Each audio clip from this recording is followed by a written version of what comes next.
Ooh, today's episode is so important to me. And it's something that I have been talking about wanting to share since I quit, which is 2021. And it's funny because I've beat myself up a little bit in the past for not sharing earlier, because I know that this is something you guys really want to hear and that would benefit people to hear, but I just wasn't ready. And we just trip ourselves up so much thinking that we're not doing something because we're bad or lazy. And in reality, often we're not doing something because we have a really deep and beautiful inner wisdom telling us it's just not the right time yet. You don't have the insights yet. You don't have the perspective just yet. Hold out a bit longer. Wait until it feels right. And not only does that apply to me filming this episode, but I want you guys to know that if you are someone who's currently having a relationship with cannabis, that it may very well apply to your relationship with this plant as well. I believe that you will be able to step away from this plant when you are ready to, and not a moment sooner. And you are not bad or wrong or shameful if you're still using it, if it's still something that is a coping tool that you feel like you really need to rely on right now. There is a time for everything, and there's an inner wisdom within us that we simply can't see until we see it. And so I just want to open this episode by saying that if you're listening, thank your higher self, because there's a reason that you're here. There's some kind of message that you may be ready to face and to hear and to work through. And B, just remember that your higher self brought this to your attention, not a minute too late and a minute too soon. You're exactly on time. So there is no use looking at time lost, or I should have done this sooner. Why didn't I see this sooner? There's a reason that you're here right now. And as we're going to talk about in this episode, there's probably many ways in which cannabis played a role in your journey that was very helpful at the time. And you may just be ready to let it go. Talking about my journey using cannabis for, I think it was like 9 years at the end of it, is very personal. It's something I used to feel a lot of shame about and hide because I felt like I couldn't be a public figure and an entrepreneur and someone who was looking to be, a leader who made good choices if I was smoking weed every day. And then I realized one day, you're not alone. Let's have compassion for yourself. Let's realize that there's a reason why you're doing this. And by you sharing your story, you are going to show other people that they're not alone. And sharing our stories is the only way that we can actually dissolve shame and stop hiding. So today, by me speaking my truth and sharing this episode with you guys, I'm also inviting you to speak your truth, not only to others, but to yourself, to really invite that self-reflection and that self-compassion, but also that self-honesty, because that is truly what helped me the most when I realized that using this substance was no longer helpful, but was actually hindering me. And maybe if other people talked about their journeys more openly at the time, I also would have been able to invite that honesty within myself sooner. But again, everything in perfect timing. I just think that it's important that we talk about the things that happen in the darkness and bring them into the light to dissolve shame. Shame is something I'm working on big time in my life and so many other areas. So that is why I want to show you guys that there's nothing to be ashamed about. Let's just have a chit chat and let's have some real talk about cannabis. In this episode, I'm going to share how smoking weed became a 9-year habit for me and how that kind of spiraled, even though it helped me in the beginning, and how the only way that I was able to move away from it was by having really deep compassion for myself and understanding that I was using it to relieve some brain pain and to meet some very real needs. I'm going to talk about how I finally quit and the 9 years of feelings and grief that came up and how I managed to move through that and realize that I wasn't necessarily relieving my stress with cannabis. I was just kind of moving a little bit further away from it, but still had to deal with it one day. So we're going to talk about that. And we're also going to go into the Chinese medicine lens of it all.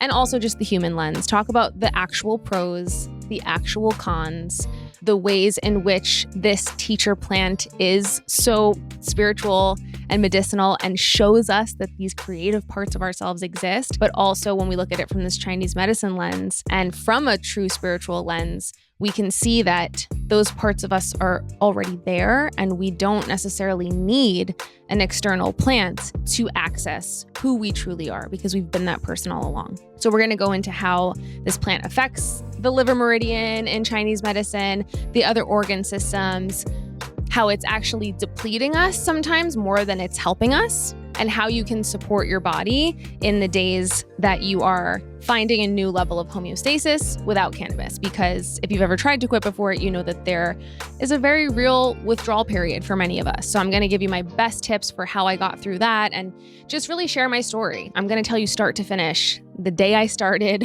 why I kept going, everything, every inner thought I've ever had about this plant, because I feel like even when I was quitting, I would look on YouTube for people that talked about their journey, and just hearing someone real in front of me, like talk about it, made me feel so much better. And I needed to like just hear other people and find community throughout such a difficult time in my life. So I hope this episode is helpful to you. I hope that it helps you to find that compassion for yourself, but also take whatever steps your higher self is asking you to take to step into an even more vibrant and full life.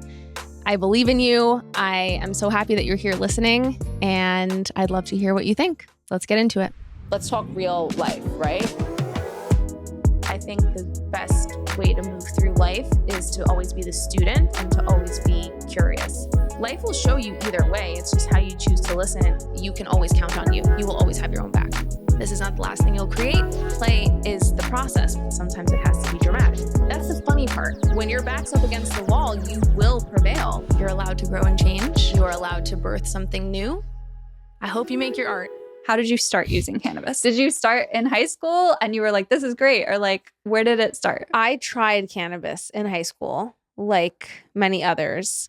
Not until the end of high school. In the beginning of high school, I had a boyfriend that was very controlling and was vehemently against alcohol and drugs and felt that young girls should just play board games inside the house every weekend. He wasn't wrong. I was 14. But I then became a little bit rebellious once we broke up and I was out of the controlling situation. So I started kind of like dabbling, I'd say, in more like drinking and substances around the age of like 16. And I smoked one time with like this group of girls that I really wanted to impress. And it made me so paranoid and so out of sorts and just so disoriented. I thought I was in a club with like blue and orange lights on. And that's not an experience that people have with weed. It's weed. But it just was so strong for me that I wrote in my phone, as I do. I guess I've always been obsessed with the notes app in my phone. I wrote in there, do not ever do this again. You hate the feeling of smoking weed. Do not do this. Like I wanted it to be over so badly. I despised it. And I was really only doing it to impress people and because I was trying to go out there in the world and like be my own person. And for whatever reason, which is something I've been working on so much over the last few years, is not self-betraying, but for whatever reason, I continued to test that limit and self-betray and continued to try it again and again. And I think I tried it like 5 or 6 different times after that. And each and every time I hated it. And then one day I had a new boyfriend 2 years later. I was 18, had a new boyfriend. He is now my husband. Yes, it is Nicholas. And we went to this boat club and it was just like it's the Yonkers Boat Club, or, it's nothing fancy. It's just a bunch of our friends that had like sailboats or like little motorboats and they all dock there. And it was all these like older guys that Nick was friends with. And so we just went there. We're 2 kids. And there was this older gentleman, Wayne, and he was this older guy in his 70s and wore a cowboy hat. And Nick had actually brought a hookah. And this guy, Wayne, this older guy was like, that's just tobacco in there? And we're like, yeah, it's just mint tobacco. And he's like, it needs something else. And so Wayne went inside of the boat club and pulled out, I'm telling you, 30-year-old nuggets of weed. Okay, these things were decrepit. He must have had this weed in this plastic Tupperware jar in a closet for ages and was just waiting for the moment to strike. And so Wayne brings us these little nugs and we break a little bit off in there. And thankfully, since they were of a different era, they were not the strong weed that we have today that was previously making me so paranoid. It was true Reggie, just regular dirt weed. And because he put just a little bit in the hookah, I only got a tiny bit high. And let me tell you, my brain loved that feeling. That was exactly what it needed to just feel normal and to escape from myself just enough to be like, this is fun. And I could do this every single day. And so Nick and I, after getting high at the boat club with Wayne, went back to his house and we hung out that night and we laughed for hours.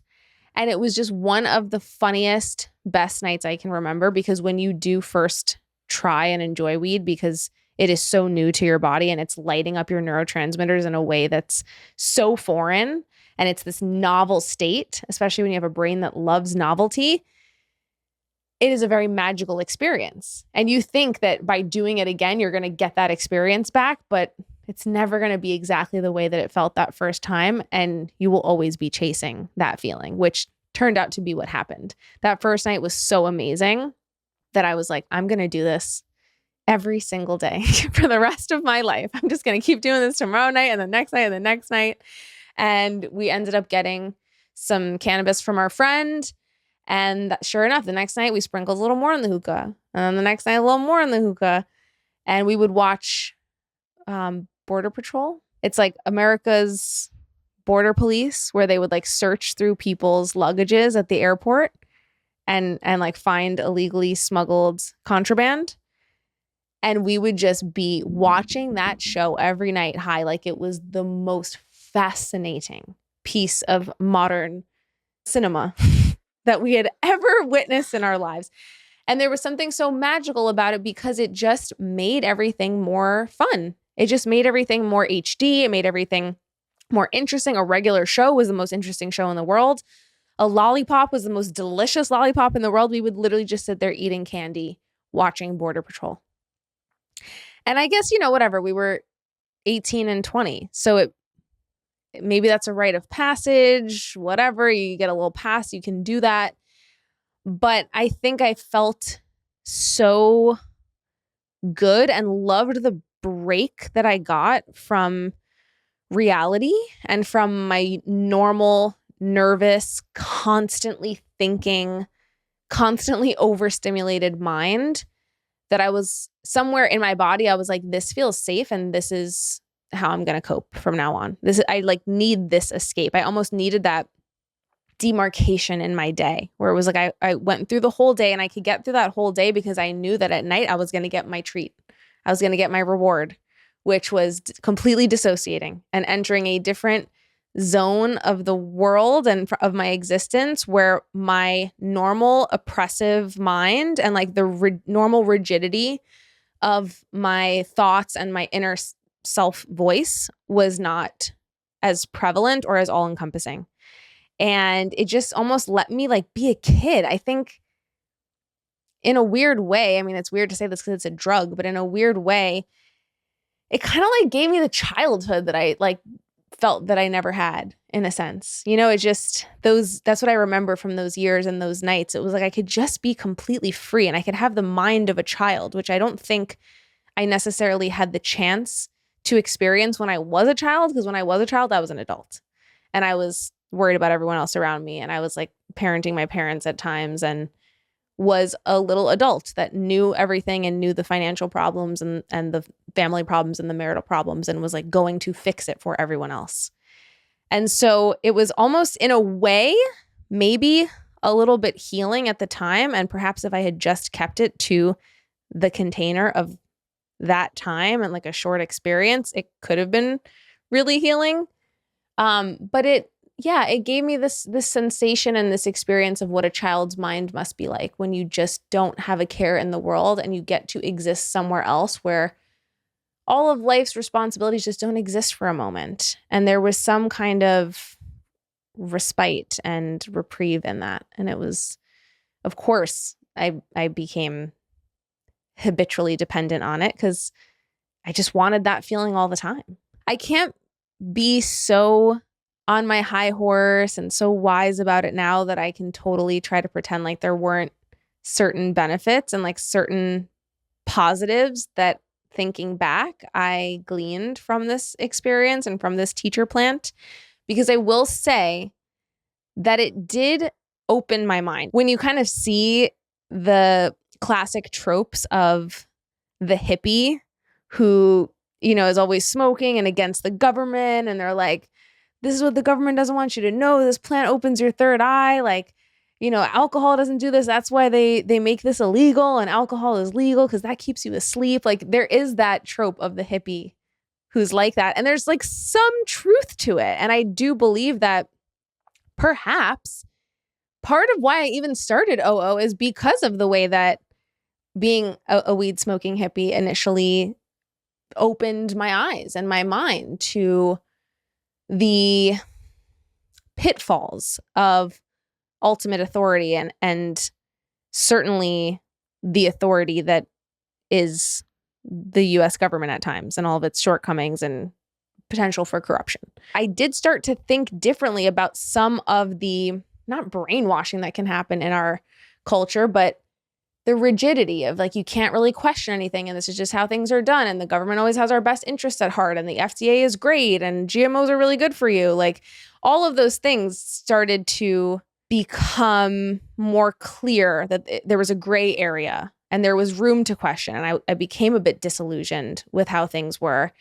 And it did kind of turn me into like a little Woodstock 1960s fight the power kind of gal. And I think that's kind of why I started Organic Living. That's kind of why I started my business. If I'm really thinking back to my roots, I was a little protester. I was out in these streets. Like, our food is making us sick. I was at those Monsanto protests. Don't get it twisted. I have the pictures of me with the signs.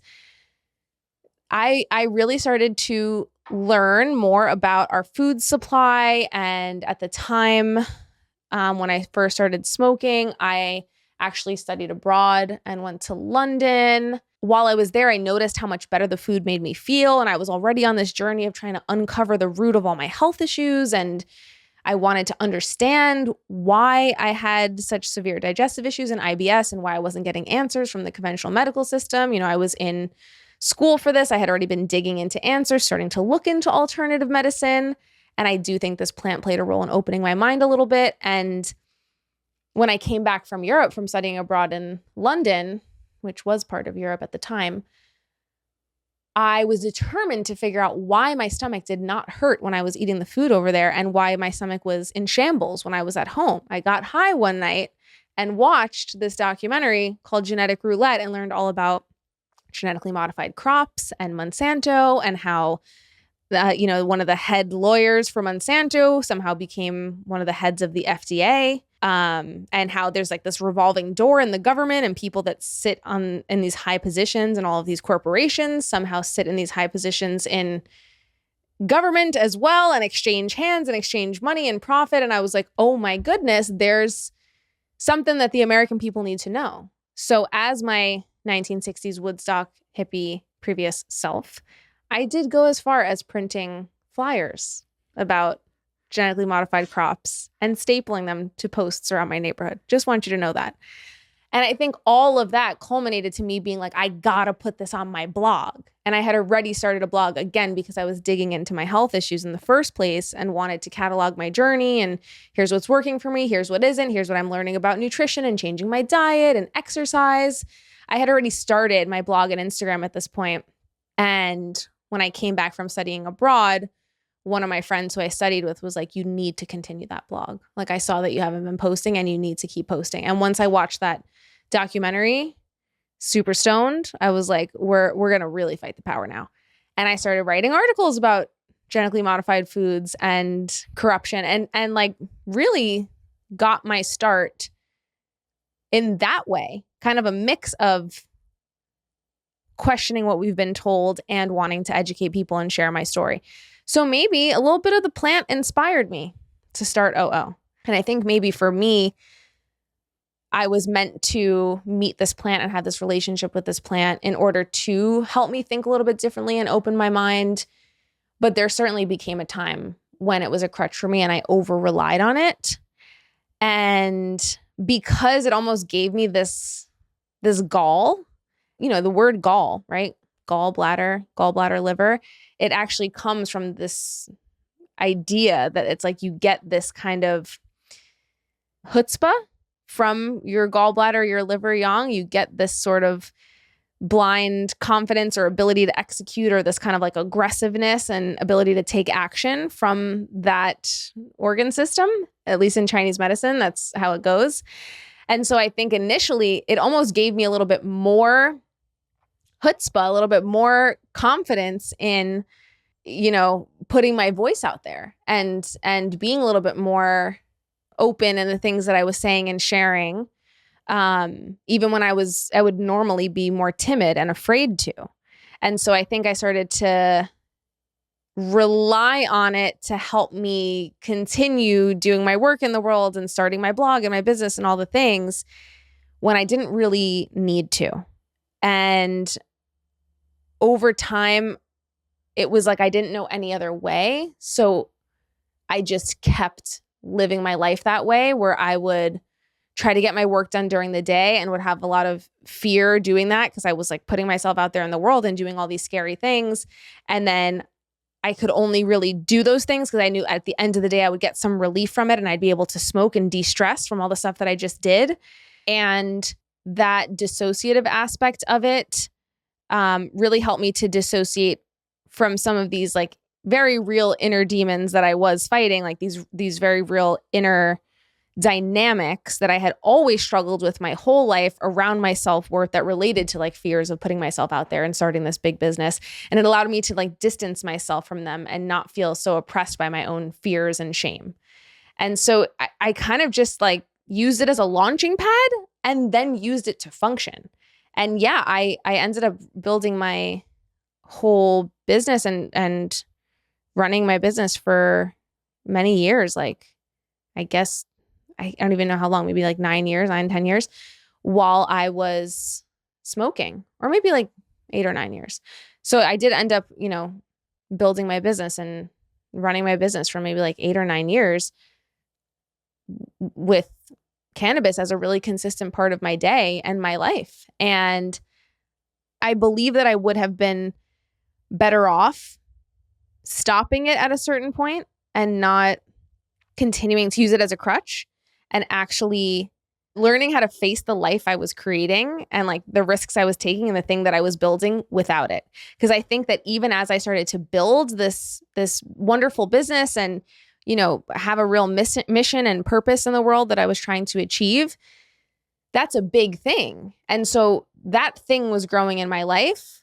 I was doing big girl things. I was, taking all these leaps, experiencing growth and success and yada, yada.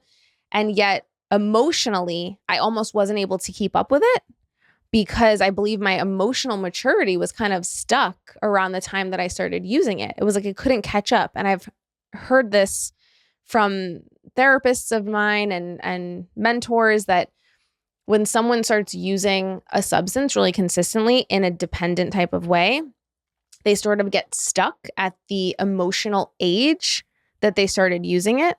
And even if their life keeps moving forward and they keep taking action and doing all these things, their emotional maturity stays kind of like preserved in ice at that age. And so with me starting to use at 18, imagine I'm now a 26-year-old woman who has built this business and has done these big things and is, taking on real world things and big girl problems and,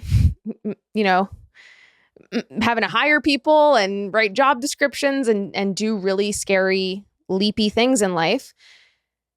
And yet my emotional maturity is still that of an 18-year-old because I haven't yet learned how to process my emotions and literally catch up with all of the emotions that come with the big reality of my life because I've relied on a dissociative drug to help me manage my emotions the whole time. It wasn't really congruent. My reality wasn't super congruent with my emotions. So this is not to say that I couldn't and didn't build a life for myself while utilizing cannabis habitually and recreationally. But looking back, I can see how I really thought it was doing a lot for me and sometimes thought it was the reason for my success and I work better when I'm high and this and that. But I was hindering myself in many ways as well. And I don't even know what I could have achieved and the ways in which I could have grown and really shown up to my life if I wasn't high throughout all of those years. And so this is kind of the reality of it. It's sometimes we tell ourselves that we do better with a substance. You hear a lot of people being like, I drive better when I'm high. A lot of times we're just lying to ourselves. And that certainly is a lie. And I think looking back, because hindsight is 2020, I can see how I at least feel that I was lying to myself, saying that I could do all those things better, or I was starting my business and successful because I was smoking. That's not at all the case. I did that, and I am still doing that, not high and not smoking. And that all came from within me, not from within a substance or a drug or anything like that. And I do believe that I certainly, again, missed out on certain aspects of the internal experience of the way in which my life was progressing by always being dissociated from it, or never giving myself any chance to meet my life or meet myself as me, as not high me.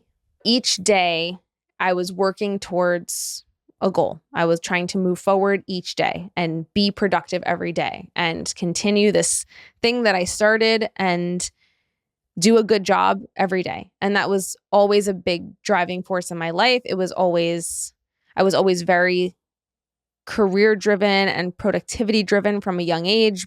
I think because I learned to derive my worth from my ability to perform at a very young age. And as a kid was always excelling in school, academically performing, musically performing. I was always doing all of these things in order to make the adults in my life really happy and receive worth and identity and praise and all the things. And so that just kind of carried through into adulthood. And I was like, this is what I must do. I must perform. I must push forward. I must do something in this world. And what comes with the experience of tying your identity and your worth to your productivity is that it never feels like it's enough, because it is an external goalpost that always keeps moving and is not intrinsic and doesn't come from a true sense of self and inherent understanding of your own worth and just validity of existing as a human. So I think even as I was this adult having to face these adult tasks each day, I had a lot of things that I've since thankfully worked on a ton through life experience and through therapy and all the things. But I had a lot of internal shame and stress around kind of like earning my keep on earth through my productivity.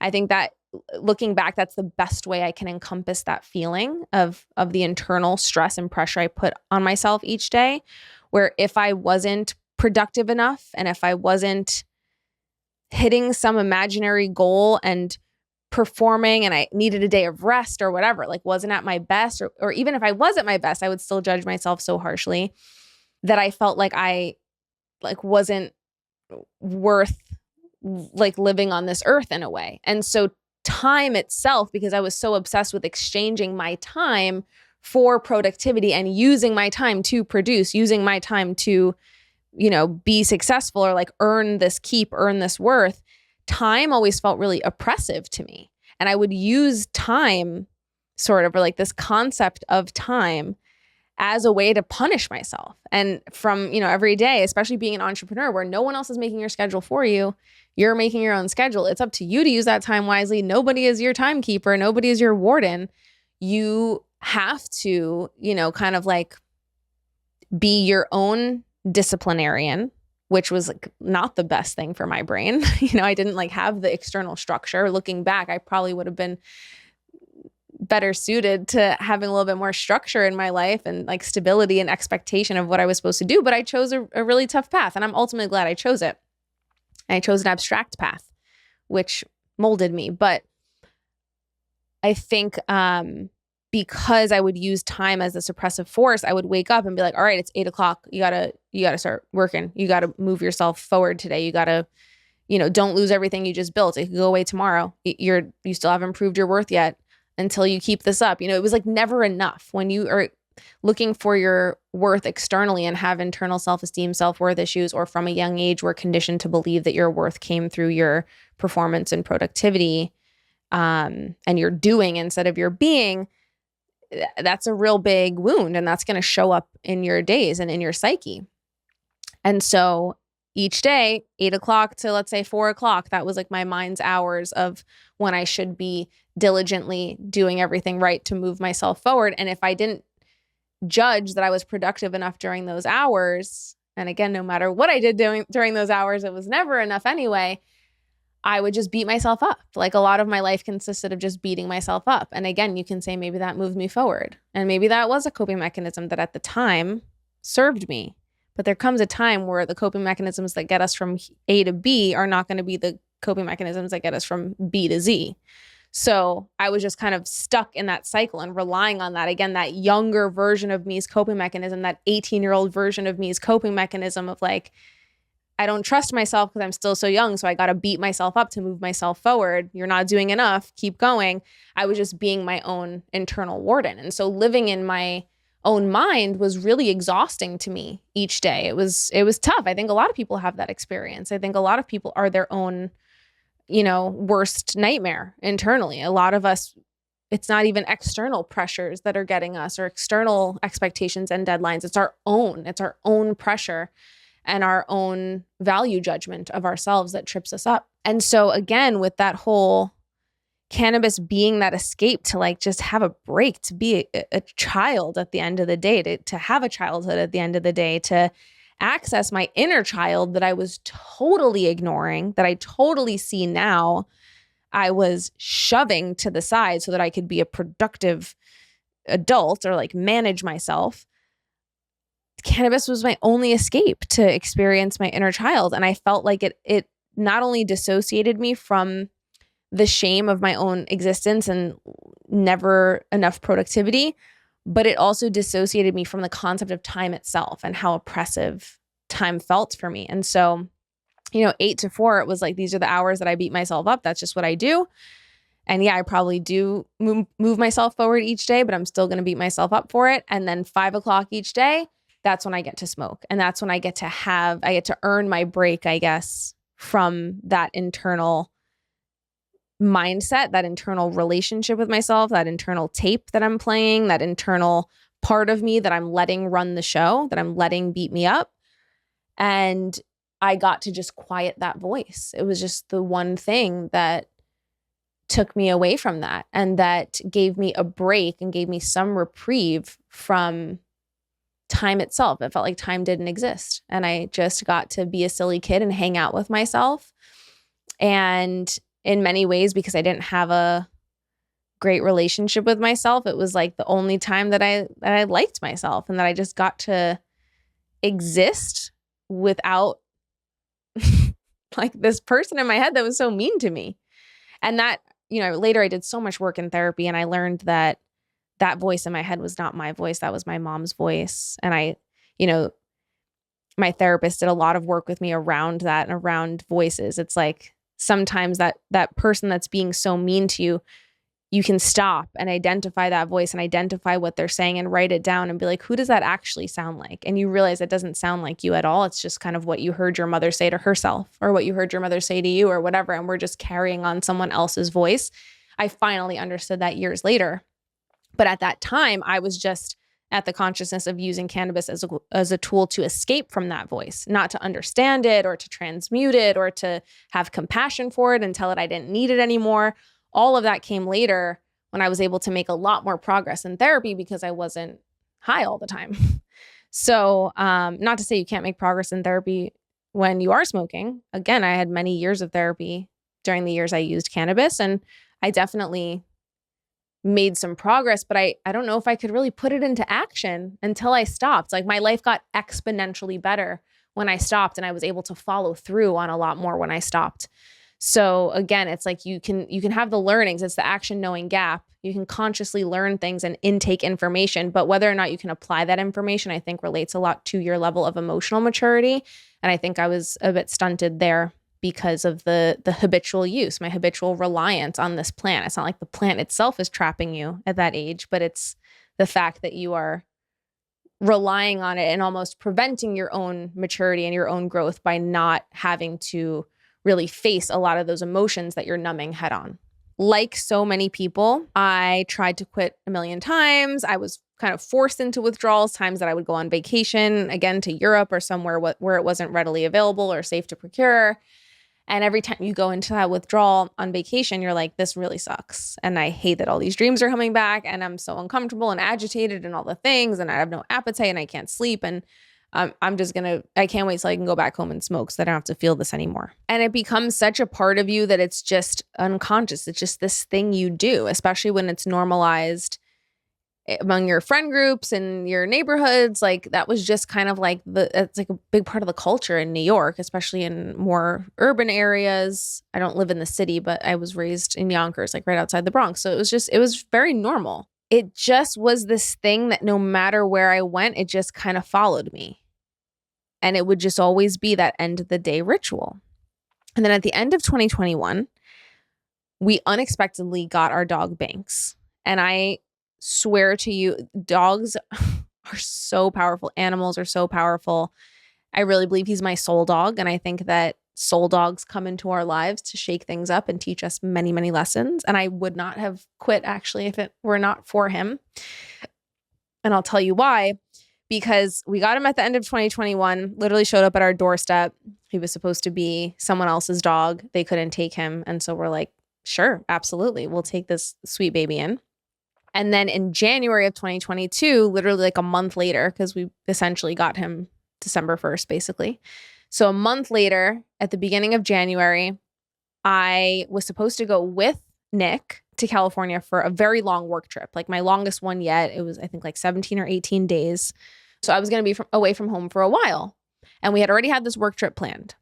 But then we all of a sudden had this puppy. And you can't, have someone else babysit your brand new puppy for 18 days because puppies are nightmares and you're actively training them and bonding with them. And you just can't do that. You have a responsibility now.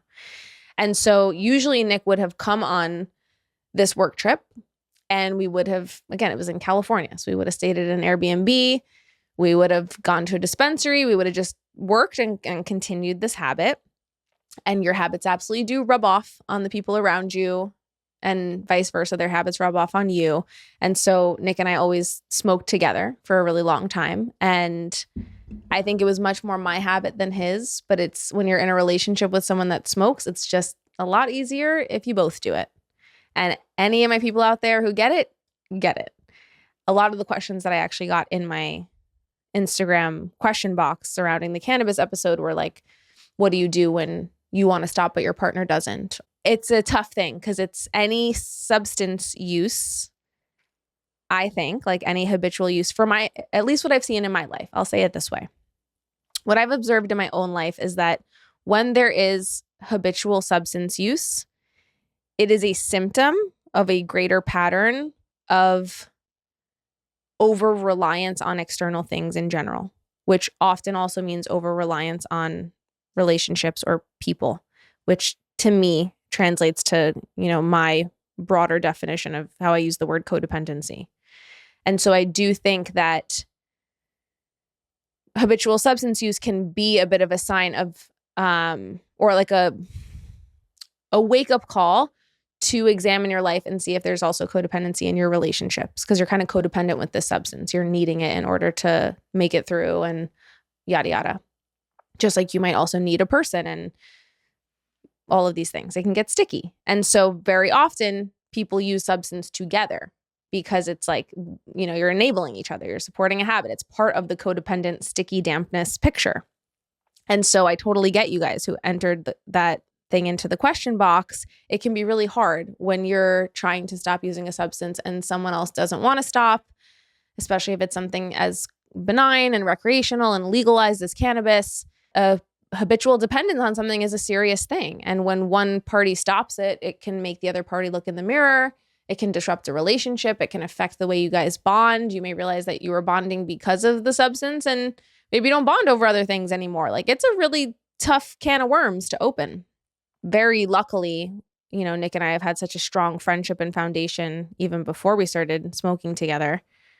But, there was definitely a bit of a ride there and you almost have to relearn each other after you both stop and have to both be willing to stop. I don't know if we would have made it through if I continued habitually using and he didn't, or vice versa. I think it would have been very tough and there would have been a lot of incongruence there and would have really affected our relationship. And because after I stopped, he also stopped, I saw how much I was the bad influence there and then felt regretful around that. So that's a whole other aspect. But like I said, if Banks wasn't in the picture, Nick would have came to California. We would have worked, smoked, would have kept smoking, would have just continued my habit. because he didn't come to California because he stayed home with Banks, this was my first work trip alone. It was not only I had to be away from Nick, who again, there was a codependency there. The substance was just a reflection of that and a signal around it, a symptom of it. I was away from Nick for longer than I'd been away from him other than my study abroad trip. I was away from Banks, my new dog that I had just emotionally bonded to, that was also now my like emotional support blanket. And I was away from Cannabis because I was now staying with a friend since I wasn't staying in an Airbnb with Nick, and I wasn't going to just use this substance in her home. And it would have just, again, been so incongruent. And I would have had to really see, and I did see, hey, this is like a crazy habit to have. This is how someone else lives, where this habit is not something that they're like waiting to get back to every night. So it really puts the spotlight on that, and you really have no choice but to kind of stop. And so I was almost like withdrawing from multiple things at a time. And like my comfort blanket of Nick and the dog and my comfort blanket of Cannabis. And it was such a long trip that like it just removed me from the fog of that use long enough to just slap me in the face with everything I had been avoiding. And so I got to this trip. I was already agitated that first night. You know, that first night is rough.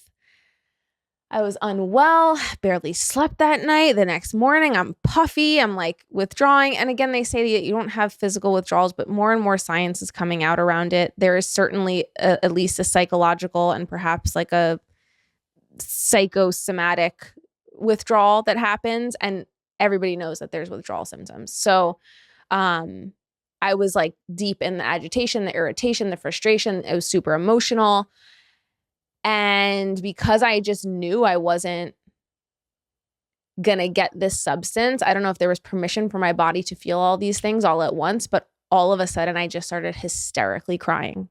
And again, I'm on this work trip. I'm at this friend's house. They have no idea really. I'm like having this big emotional upheaval and breakdown. I am just hysterical. And I end up, thankfully, they really supported me and helped me through it. And it ended up being such an amazing learning process. But I ended up crying for literally 9 days straight. The first 9 days of that 17-day trip, I just spent waking up in the morning, hysterically crying over my coffee, bucking up, doing the work I needed to do that day, crying at night, just miserable. And the reason I was so miserable is because, again, going back to that emotional maturity and these emotions that you're avoiding by using this thing for so long, you're only using it because it's serving a purpose for you and it's, you know, helping you to feel better. And I didn't want to feel all of these really tough emotions. Of course, I have so much compassion for myself, but all of those emotions that I was trying to avoid just came rushing back at me. And it felt like I was feeling 9 years of emotions in 9 days. And all of a sudden, you know, I had just had my parents get really sick the year prior with COVID in 2020. They had really, really, really intense life-threatening cases. I have a whole podcast about it if you want to hear the story, but it was a life-changing experience and I almost lost my mom. And even though my mom came off the ventilator eventually and woke up from everything, she already had early onset Alzheimer's disease, and due to all of the damage from the hypoxia, the ventilator, the medications, her brain was just never the same. And she was just catapulted into a much later stage of dementia when she woke up. And so in many ways, my mom was still with me, but with Alzheimer's, loss is gradual and happens continually in stages. And I had a big loss. And I just didn't really process it because I'm like, my mom's alive and I'm good and I'm grateful and I have to be grateful and that's it. And I just kept trucking on and kept doing my work and kept being productive and kept smoking and all the things. Was just the manager, just that, you know, that internal family systems. If anyone's familiar with parts work, we all have these parts within us. And my inner child really wanted to cry for and mourn my mom. But my manager, who was bullying me every day from 8 to 4 to keep me in check and like protect me in a way, because my manager learned very early on that we were the only ones that were going to take care of ourselves. That manager didn't want me to feel those things. So of course it was, that part of me was like, we're just going to keep going. So I never felt the brunt of my grief, and especially my anticipatory grief, but also my very real grief of losing a version of my mother after COVID. And so for those 9 days, I was just hysterical about my mom and just faced my grief in the realest way possible, in a way that I never thought was possible. And as I allowed myself, or not allowed myself, as I was forced to move through that grief by being in withdrawal from cannabis, I started to realize something. I started to realize that after I was done crying every day, everything around me looked a lot brighter. And I started to see that as I was being forced to feel all of this grief that I had avoided for so long, I suddenly also had the equal and opposite capacity open up for me to feel joy, for me to actually feel present to my own life and not dissociate from not only the pain of it all, but the beauty of it all. And I learned a very important lesson that trip, that if you make the choice to dissociate from the hard stuff, even if that's a survival choice, even if that's initially something that you may have to do and that you can totally have compassion for yourself over and forgive yourself for, you have to know that that choice also comes with dissociating from the immense magic and beauty and possibility of your life as well, because dulling one emotion is going to dull them all.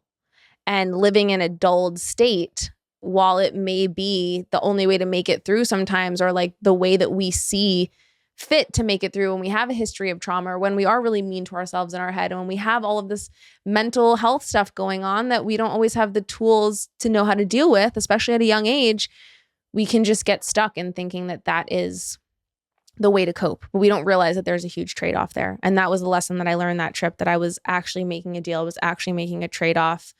And I was unconsciously trading the fullness of my experience of my own life for temporary comfort at the end of each day and like a break from that life. And I just became willing during that trip to be an active participant in my life, because I saw how worth it was to feel all of that grief and pain and heart-wrenching ache and scream cries, if it also meant that I was going to start to feel excited about my life again. If it also meant that, you know, during that trip, like I got to have these experiences with my friends there and experiences with work and ideas with work that I hadn't had in a long time. And I realized that I was kind of just going through the motions and I didn't even realize it. And again, on the surface, it looked like success. I was building a company. I was doing the things. I was doing what I needed to do. And it looked good. But if it feels to you inside like going through the motions, it's not good.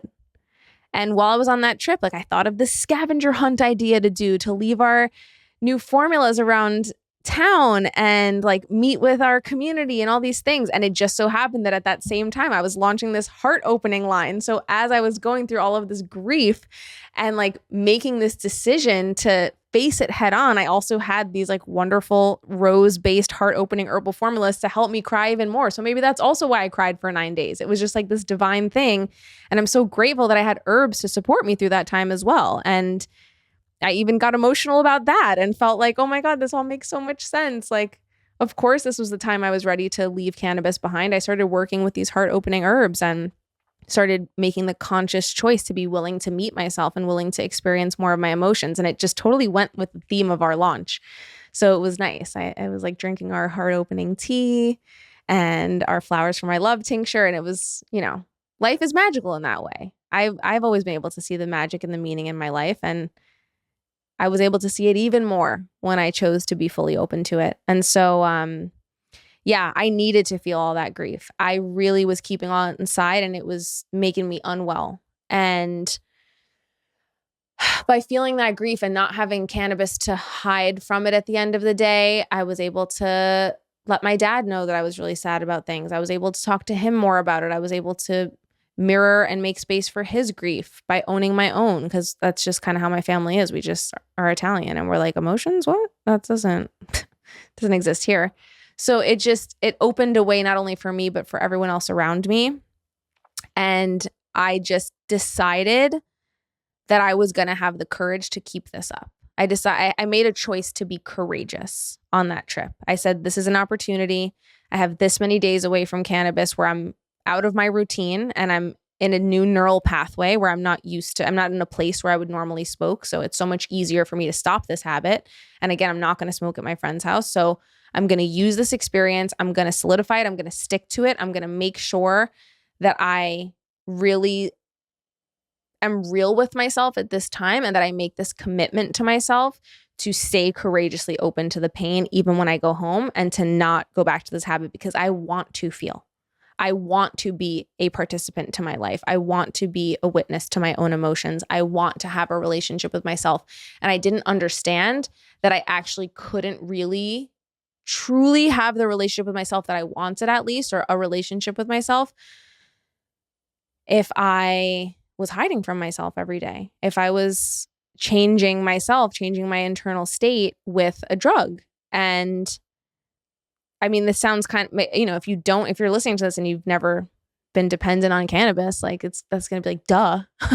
But for those of us who it's helped us so much, or it served a purpose for us in this way, and we can have that compassion, we can see that, it doesn't sound so far-fetched. It's like, we really feel that we need this thing, and that it's the only thing that allows us to move through the world and to de-stress and to cope with everything that's happened to us. But I realized that it was actually bringing me much farther away from myself and my ability to digest and actually move through and handle those life experiences, not just push them away. So that is my story. And I want to kind of dissect all of the things that I learned and reflected on as I was going through this process and as I continued to kind of study myself and study my relationship with cannabis.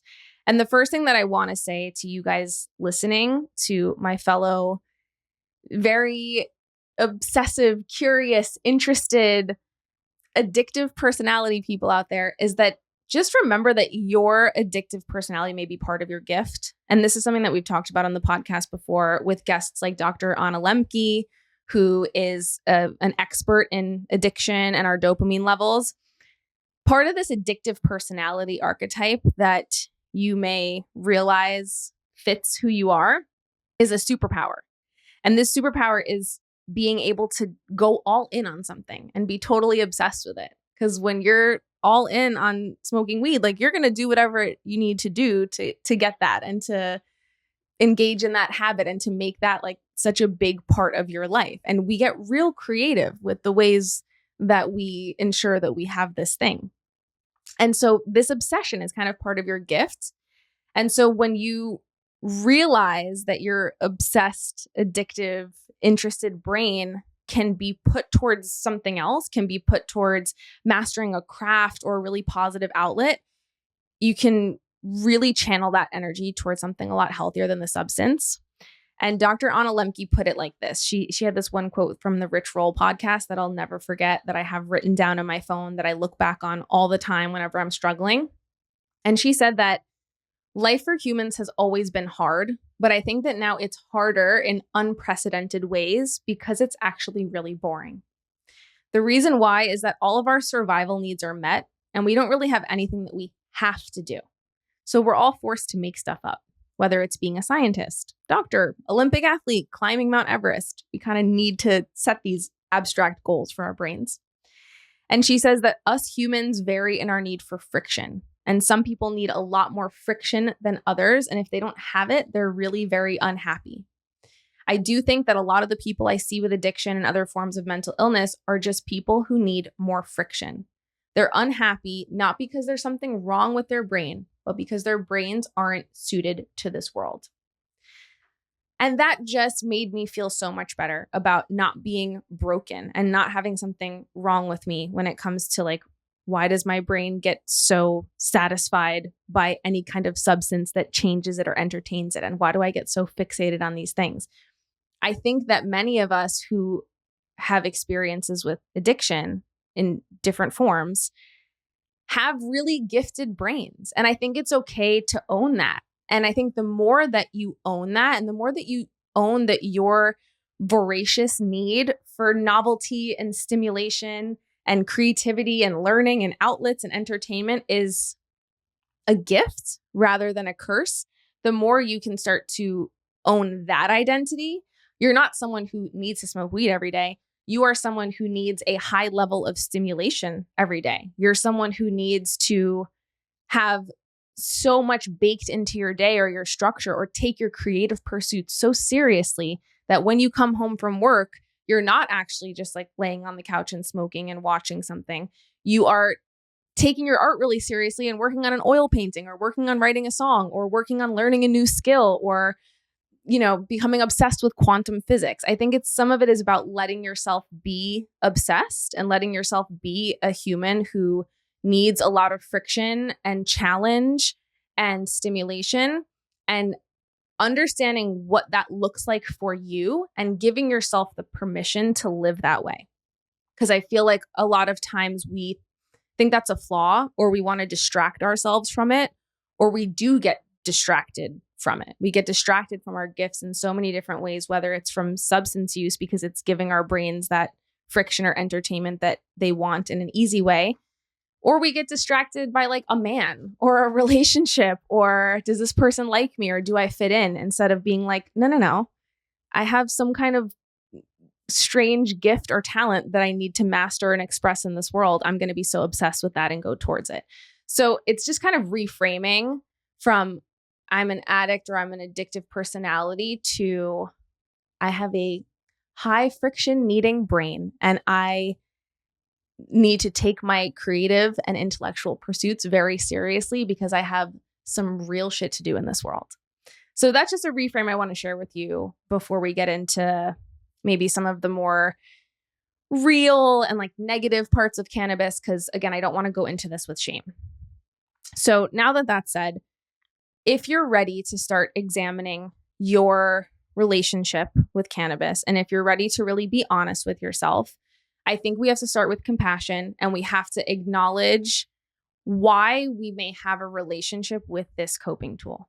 Again, for me, I started to realize part of it was distancing myself from my fears, distancing myself from having a relationship with myself, from my sadness, my grief. It was so much easier to have distance because I didn't know how to handle my emotions. They felt too big and too scary, and it felt too lonely to deal with them on my own because I didn't feel like I had a friend within myself. So I think we have to ask ourselves, what is cannabis providing for us? And what purpose is it serving? Because the only way to change your behavior is to really understand your own behavior and make meaning out of it and have some compassion, because you're like, oh, duh, of course I'm going to do this because it's helping me in some way. You wouldn't be using cannabis habitually if it wasn't serving a purpose or stopping some kind of internal pain.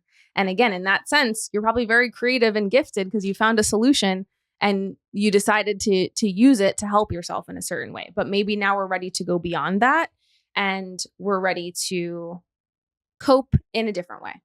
So just remember that we're using it because it works, the same way that something like binge eating actually does work in the moment to regulate your nervous system. You're not a bad person if you binge eat. You're not a bad person if you're smoking weed.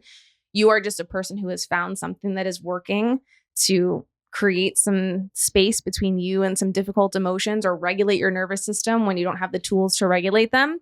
And now you are ready to kind of learn some of those tools and go beyond the thing that you're ready to kind of graduate from. I think we can also learn more about our own behavior and our own why behind using it. We can look at what it's doing for us so that we can replace it with something else that achieves the same goal by really examining the nature of cannabis.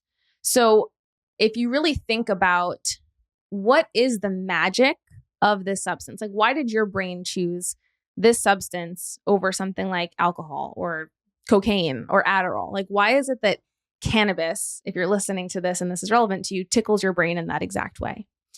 And as I analyze it and think about it, I've realized that cannabis is very dissociative and it creates a lot of distance.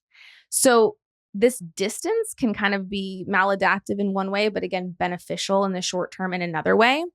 Because on the one hand, it creates this distance from your usual perspective, right? Like this distance from the circumstances of your life. They don't feel so all encompassing. You almost like get this higher perspective so that you can see from that bird's eye view, like, oh, this thing isn't actually that bad. Oh, maybe this person didn't mean to say that thing that way. I don't have to hyper fixate on it anymore.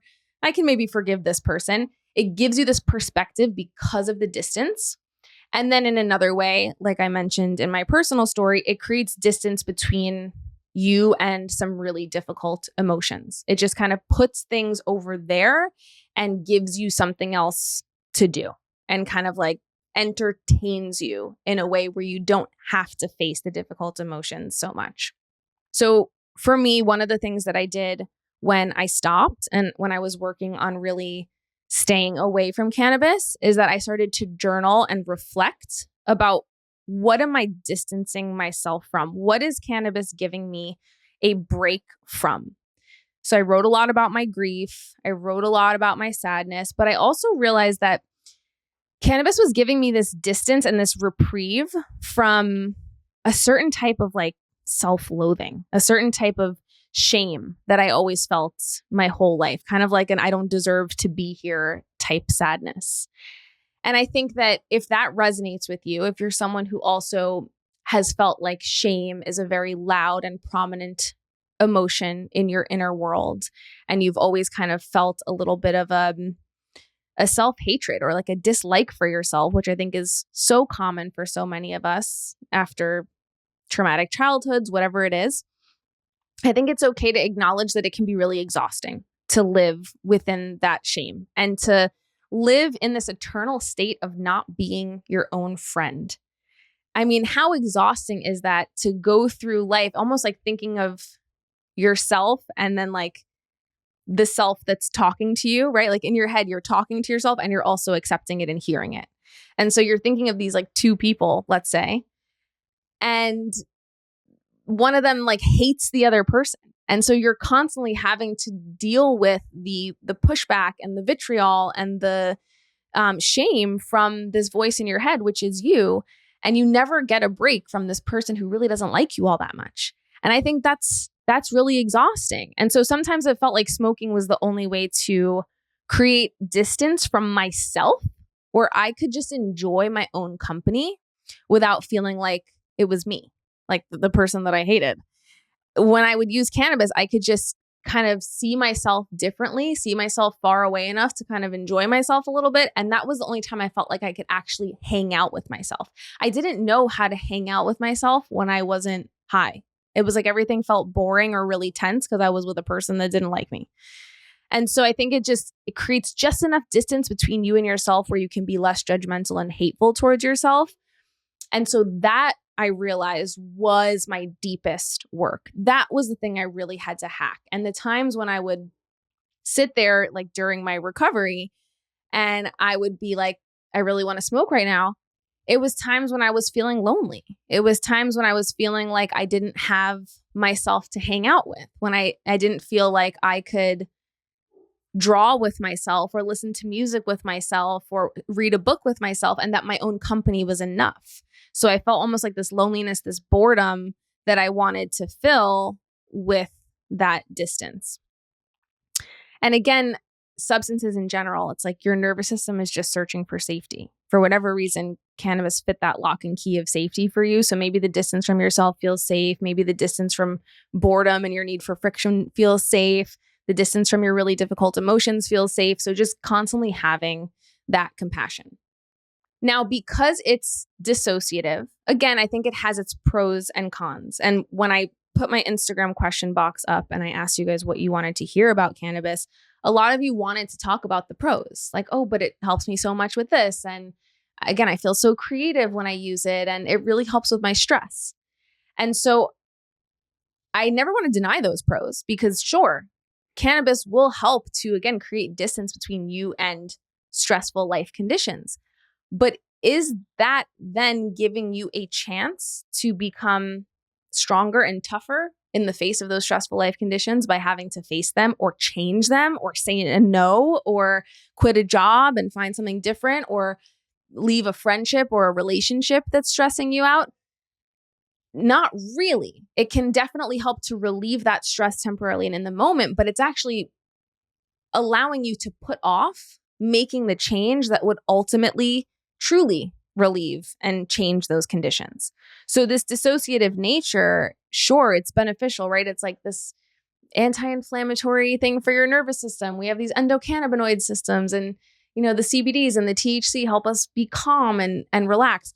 But what if some of the circumstances in our life are stressing us out? Because stress is a signal that there's something that we need to be attentive to. Stress is a signal that there is something that is asking us to attend to it. And so I think that the dissociative nature of cannabis really lets you ignore a lot of things. And sometimes there are things you can't change that you do just need to ignore for a little while until you can get out of a situation, or some family members in your life that are just never going to change. You just got to learn to have different expectations and ignore certain triggers. But there are a lot of things in our lives that we are meant to step up to and that we're meant to change, and we're meant to take control of our lives and make the hard decisions that would allow us to have less stressful conditions, or become the person that can stand in those conditions and be like, I'm good here. I'm strong enough to face this. And when you're just kind of, again, putting it over there with cannabis and dissociating from the stress, you're not really doing either. So while it can temporarily help some of these strong emotions feel less oppressive and feel less all-encompassing, I think it also mutes the same strong emotions that would make you act and make you make changes in your life, emotions that are asking you to face them for a reason. I think it also allows you to accept a lot more than you normally would because you're more mellow and complacent. They always say that someone who's drunk is going to get into a fist fight or like be violent, and you don't have to worry about that with someone who's high. So it's a safer party drug. But at the same time, like that mellow complacency, when it comes to interpersonal dynamics and maybe boundaries that need to be set, perhaps that's not the healthiest thing for you in the long term. You get that higher perspective on other people's actions. When you're high, it's like you don't take things as personally. And that fight you had with your dad earlier, you're like, oh, I totally understand where he's coming from. I could be a lot nicer to him. And there's a time and a place for that kind of perspective. And ultimately, I think we want to try to cultivate that awareness and that conscious perspective in our relationships without needing a substance to do that. That's at least my highest goal. But I think that sometimes we need a little bit of anger, a little bit of a sense of injustice. I think sometimes our anger is really divine and is showing us where we need to set boundaries in our life, or where we need to just kind of have a conversation. And because it's this more like avoidant dissociative substance, I think that it allows us to avoid and dissociate from those things. I think because it distances you from your usual self again, and like kind of creates this version of yourself that is more chill and go with the flow and calm and ethereal and more spiritual and all the things, which I love. I love that part of myself. But I think it kind of creates this separation. It creates this version of you when you're high and this version of you when you're not high. So there can be some kind of a conflict between these two versions of yourself that you're now splitting yourself into. And I think any kind of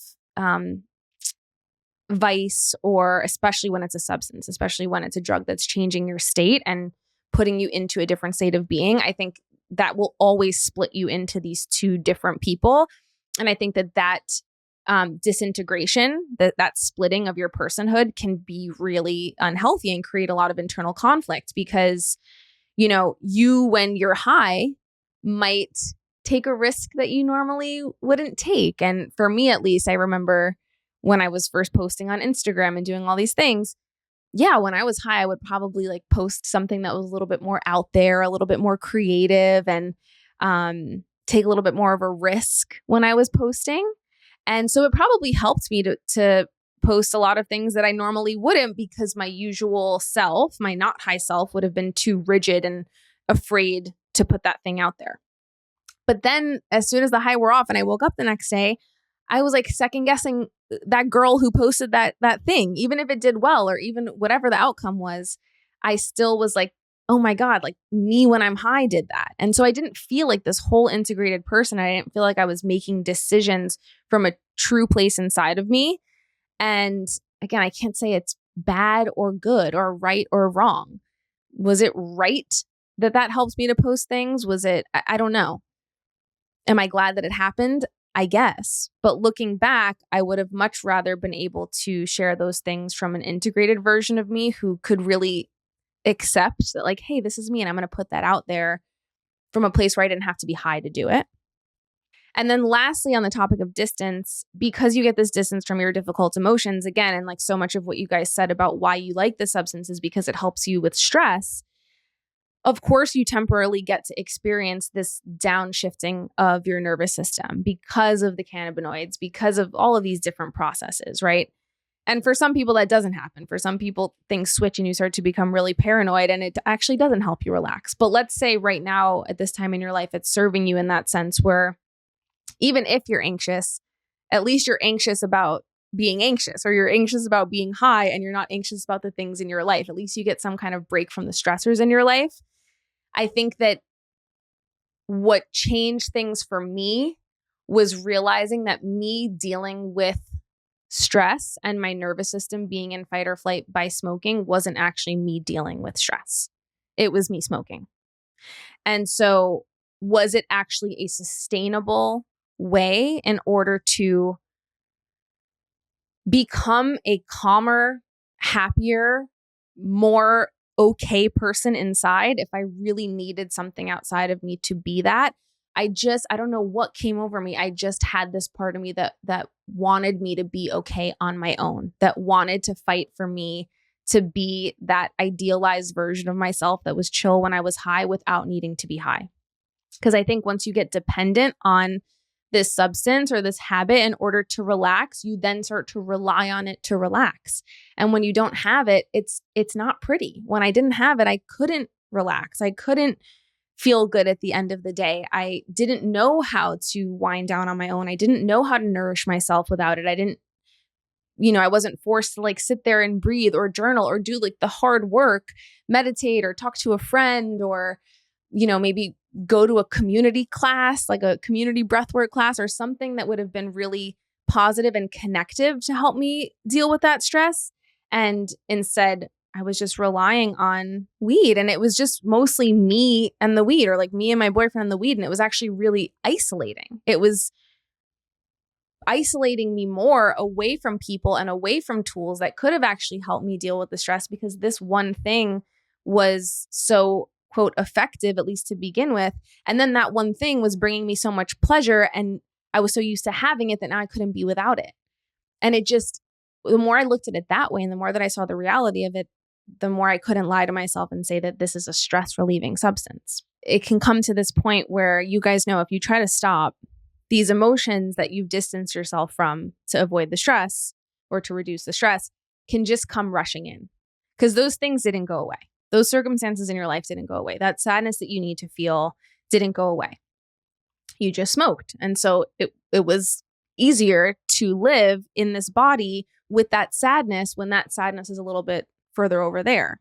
And so when you no longer have that coping mechanism and that distance, that sadness still needs to be seen. And there is still this relationship within yourself that you need to develop so that your stability can be sustainable, and so that you're not always kind of like planning your escape from the next tough emotion or planning your reprieve from it, but you're cultivating the internal knowing that whatever comes up, whatever terrible thing happens in life, because that's just how life goes, there's terror and there's joy, that you're going to be there with you to handle it, and you're not going to be alone. And so I think so much of it was developing this relationship with myself. And then I think that when we really think about the habitual use of it and even the social use of it, because that's another thing that you guys brought up, and that's something that I also thought about, I realized that cannabis can become so much a part of your habits. And if you let it become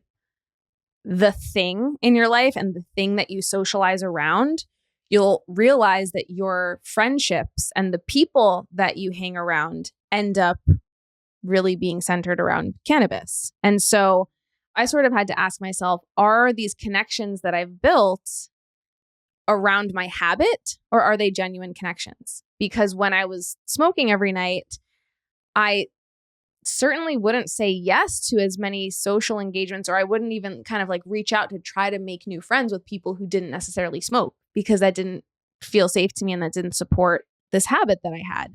And so I think I probably cut myself off from a lot of new relationships and new environments, because if it was between staying in and smoking or hanging out with my friends who did smoke versus going to like a totally new social environment with people who didn't smoke, where I had to not only not be high and deal with the stress of not being high, but now I had to like socialize without it, I was like totally cut off to these new experiences. And so my social circle during that time actually got a lot smaller, and my worldview got a lot smaller, and the things that I was willing to try and be open to got a lot smaller. And I wouldn't necessarily even stay out long enough or go exploring around in the world because I had weed to come home to.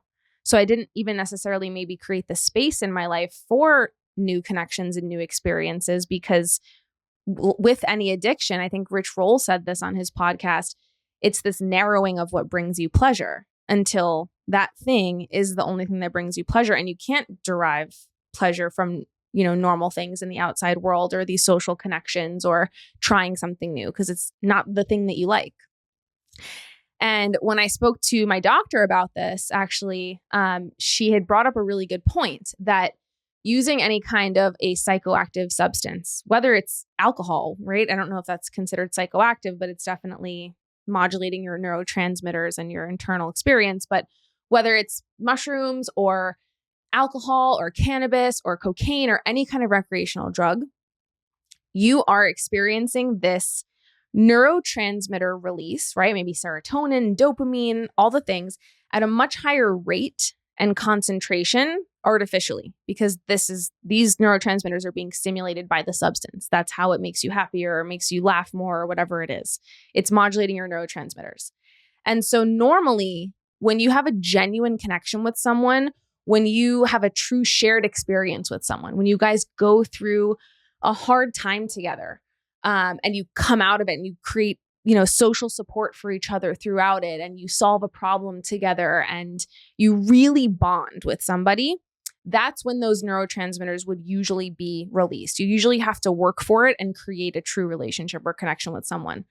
But when you are using a substance with somebody, those same neurotransmitters are released in those same concentrations artificially. So the bond is almost artificially created.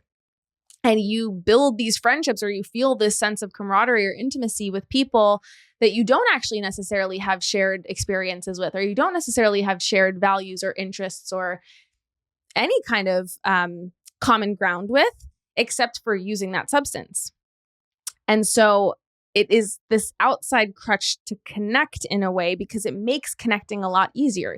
You don't have to put in the work of like taking an interest in somebody else and telling stories together and making each other laugh and doing the slow, tedious work that's required to build a relationship with someone naturally and release those neurochemicals naturally. You just get it all at once. And I mean, maybe that sounds really dark and like sad, but I think that it's a good way to look at it, and it's a good reframe, especially with alcohol. Like sometimes there's people in your life that are your party friends, and it's because you really only connect with them when you guys are drunk together.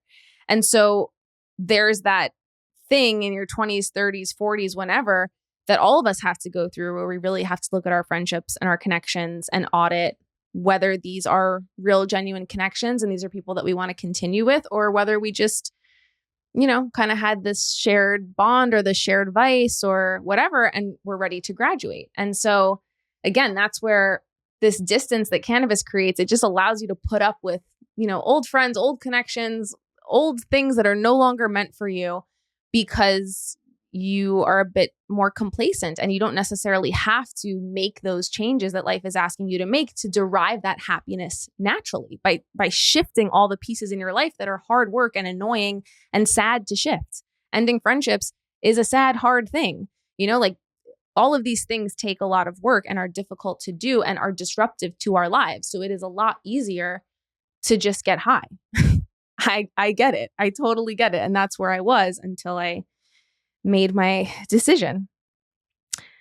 So I think that brings me to a really good point, a positive point, because I've been a little dark for a second, which is that for me, the opposite of addiction has been true connection, right? Like finding that true connection, whether it's the connection with myself, whether it's the relationship with myself that I realized I didn't have to fall back on, which is why I was trying to distance myself, or whether it's building true connections with others. And I think that that's what's missing when we become dependent on any substance, when we're looking externally to fill a need or feel an emptiness with anything, whether that's sugar, shopping, again, alcohol, cannabis. Like there's so many different vices and outlets that we can use when we're feeling that emptiness and when we're actually vying for connection or we're vying for meaning, right? Like feeling like there's some kind of meaning or novelty or creativity.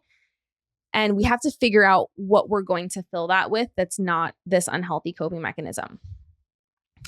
And so I think this comes to kind of that conversation we had earlier about this greater addictive personality. And I've done a lot of self-reflection over the last few years. I've taken a really depressingly honest look at myself. And one of the things that I noticed is that so much of the way that I was interacting with the world, again, whether it was through shopping or eating or my relationships, right? Like being really attached to my partner or using cannabis, all these things that I was attached to, all these vices, I was using all of them, right? And I think the word using is really important because, a lot of us use that language, right? I use cannabis to feel better. I use cannabis because it helps me to de-stress. And I think the language means so much because when we're using something to meet a need that exists within us that we can very well meet internally, but we're using something externally to meet that need, it becomes all about us, right? Like the relationship that we're having with that thing is actually centered around ourselves. And so I was using cannabis because I felt not okay, because I needed it for this, because I had an easier time dealing or de-stressing with it. I was using, like eating sugar or like eating junk food or like binge eating for a long time as a coping mechanism, which I've talked about before, because it was meeting an internal nervous system need. I was relying on my partner to help me emotionally process things and cope. I was essentially using them in a way to meet the needs that were really being asked to be witnessed and met within me. And I realized that until I developed a relationship with myself, until I was able to start to not even meet my own needs, but even see my own needs, even see that I was suffering, even see that I was feeling emptiness or see that I was feeling lonely or whatever it is, until I was willing to see myself and even try to meet myself where I was always going to be using things outside of me for my own gain or for my own comfort. And again, when we don't have the tools, we almost can't help but do that. It's not a character flaw. It's not something to be ashamed of. We're not wrong for it. We just don't know any other way. But when you start to have these conversations with yourself, when you start to really look at things in this way and you start to be willing to like ask these questions and cultivate this painful self-awareness of like, yeah, how am I kind of using the things around me in a me-centered lens instead of seeing those things for what they are, you almost can't start to have a real relationship with the world around you. Because again, for example, with my partner, if I was feeling upset and instead of sitting there with myself and breathing and journaling and letting myself cry and trying some kind of a tool, whether it's like actually self-massaging or breath work or writing a letter to my younger self or scheduling a therapy appointment. Like if I wasn't looking within to meet my own needs, then I was going to look to my partner to meet those needs because it was a lot easier to kind of self-efface, like self-deny and kind of like abandon myself because I knew that they would make me feel better. And so maybe my partner really needed to spend that night doing something that they needed to do. Maybe my partner was behind on work and needed to catch up on things. Maybe my partner just needed some alone time. Maybe my partner needed to be with their friends. But instead of seeing my partner for who they are and seeing their needs and witnessing them for who they are and their worth as an individual and their autonomy, because I was suffering and not seeing my own suffering or meeting my own needs within my suffering, I was only able to see them in the lens of myself and see them for what they could do for me in that moment. And so by doing that, I totally ignored their needs and their autonomy. And I kind of see that parallel with the way that I was using cannabis. Because if I really look at this plant, right, this incredible plant that I have so much reverence for, that has the power to shift our minds that intensely that we can have a higher perspective about things, that we can have these amazing realizations and moments of creativity and, like all of the things that it can spark within our minds and our hearts, right? It's obviously a very spiritual plant. It's obviously a very connective, heart-centered plant that can really help us to make shifts. If I really saw that plant for what it was and witnessed it for its special sacredness, then I probably would have realized, hey, this is something that I want to use really intentionally, or that I want to interact with, not even use, that I want to interact with and build a relationship with in a really intentional way, where I'm respecting not only the plant itself, but I'm respecting all of the wisdom that it's sharing with me. And I'm actually taking my time to integrate those learnings and those realizations and enact them into my life before going to that plant again to ask it more questions and look to it as a teacher again. It's a teacher plant, right? I probably would have had a totally different relationship with it. But because I was not meeting my own needs first, because I didn't have my relationship within myself first and didn't have that place to land and that base to witness myself, I couldn't really see cannabis for what it was. I could only see it as something that made me feel better. I didn't see it as a sacred teacher plant. And so I think the more that we're willing to see ourselves and see our own reality and spend time with ourselves and become our own friend and become our own witness, the more we're able to witness and be in more ethical relationship, true two-way relationship with everything else around us, whether it's people, our partners, our friends, food, substances. The more that we're able to intentionally interact with and build relationships with everything in our life. Because when we're moving from that unconscious hurt place where there's just kind of an emptiness here that just needs to be filled, we're going to use things to fill it. But when we witness that emptiness, sit with that emptiness, feel into it, and we're willing to just kind of stop and be with ourselves, then we're not quite as unconscious when we interact with the world around us. And we're not quite as motivated to use the world around us for our own gain, but rather because we practice the muscle of being curious about ourselves, we can also be curious about the things around us and just use them more intentionally or interact with them more intentionally. So I think that that's a greater conversation, but it kind of just speaks to the spiritual nature of the plant and the connection that feels more true to have with this plant, as well as the connection within ourselves that we need to build in order to be able to connect with anything else in a true, non-self-centered way. You know when the plant is done with you. The plant will show you when it's done with you. I know that if you've listened this long, especially, that you understand that there's a calling in your heart and maybe from this plant that you're ready to move on from it. And I think that that's also part of respecting our relationship with the plant, right? Part of respecting our relationship with the earth is not taking too much from it, right? If there was a beautiful stand of wildflowers on one part of a public trail, you wouldn't go to that stand of flowers and take every single one just to kind of put them in your house and have some beauty in your house for a few days. You would respect it and you'd maybe not take any. You would just go and see it and witness it. Or maybe you'd take one day and plant some somewhere else, right? You'd have this respect and this reverence for it. And so when it comes to cannabis, I think that we also don't want to take too much from that plant either, or ask too much of it either. Because, with any teacher, any kind of source, any kind of thing that we really love and respect, why would you want to abuse it or overuse it or ask so much of it or take so much from it, when it's kind of telling you, hey, you're good on your own. Like you're okay without me, or you've got this. And so if there's any kind of inkling in your soul that cannabis has taught all it can teach you right now, and you going back to it over and over again is kind of more you looking to be in that state of like, oh, creative, high consciousness, all the things without doing the work of applying that into your life, I think that's when we kind of have to be real with ourselves and say, yeah, right now it's given me the lessons. I don't need to go and think about those lessons over and over and over again. I need to actually go integrate them and apply them. And I thank cannabis for all that it has taught me.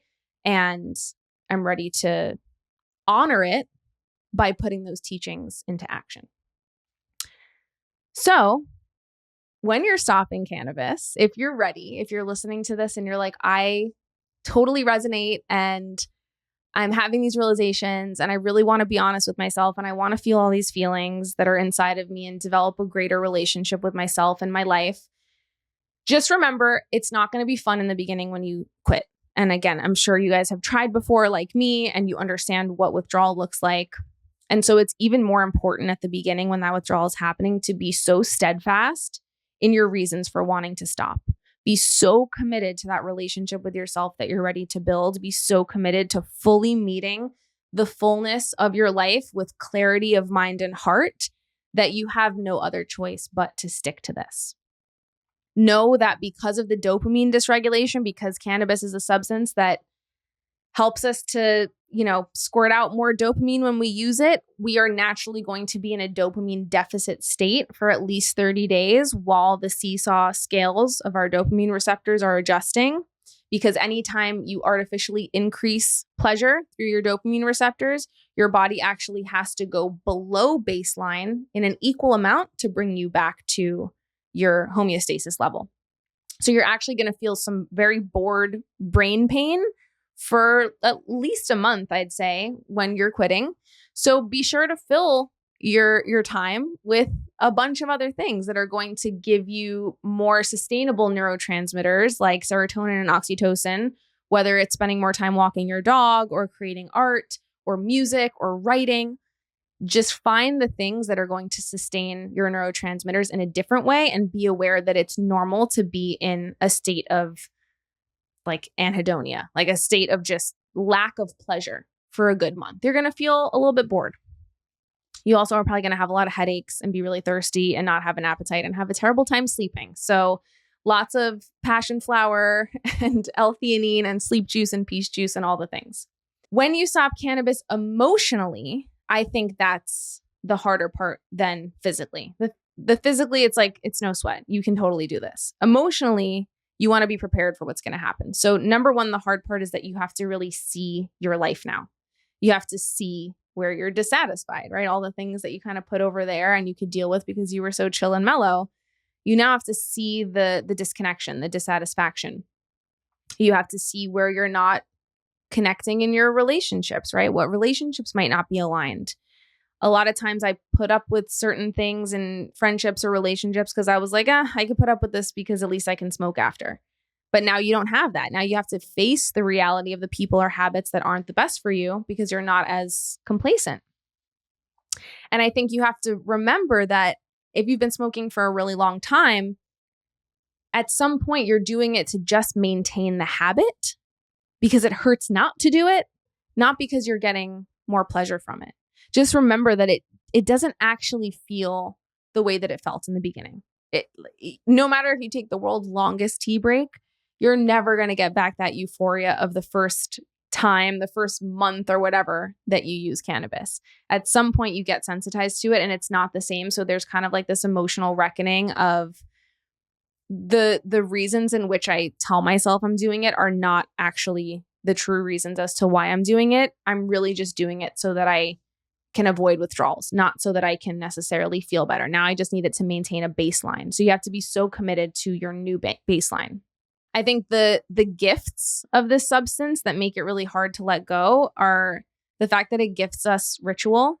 I think cannabis taught me so much about ritual and the power of ritual and It makes any moment that much more special because it almost ritualizes it, not even just the act of smoking, but the fact that you're so there whenever you're doing anything. You realize how enjoyable every part of life can be.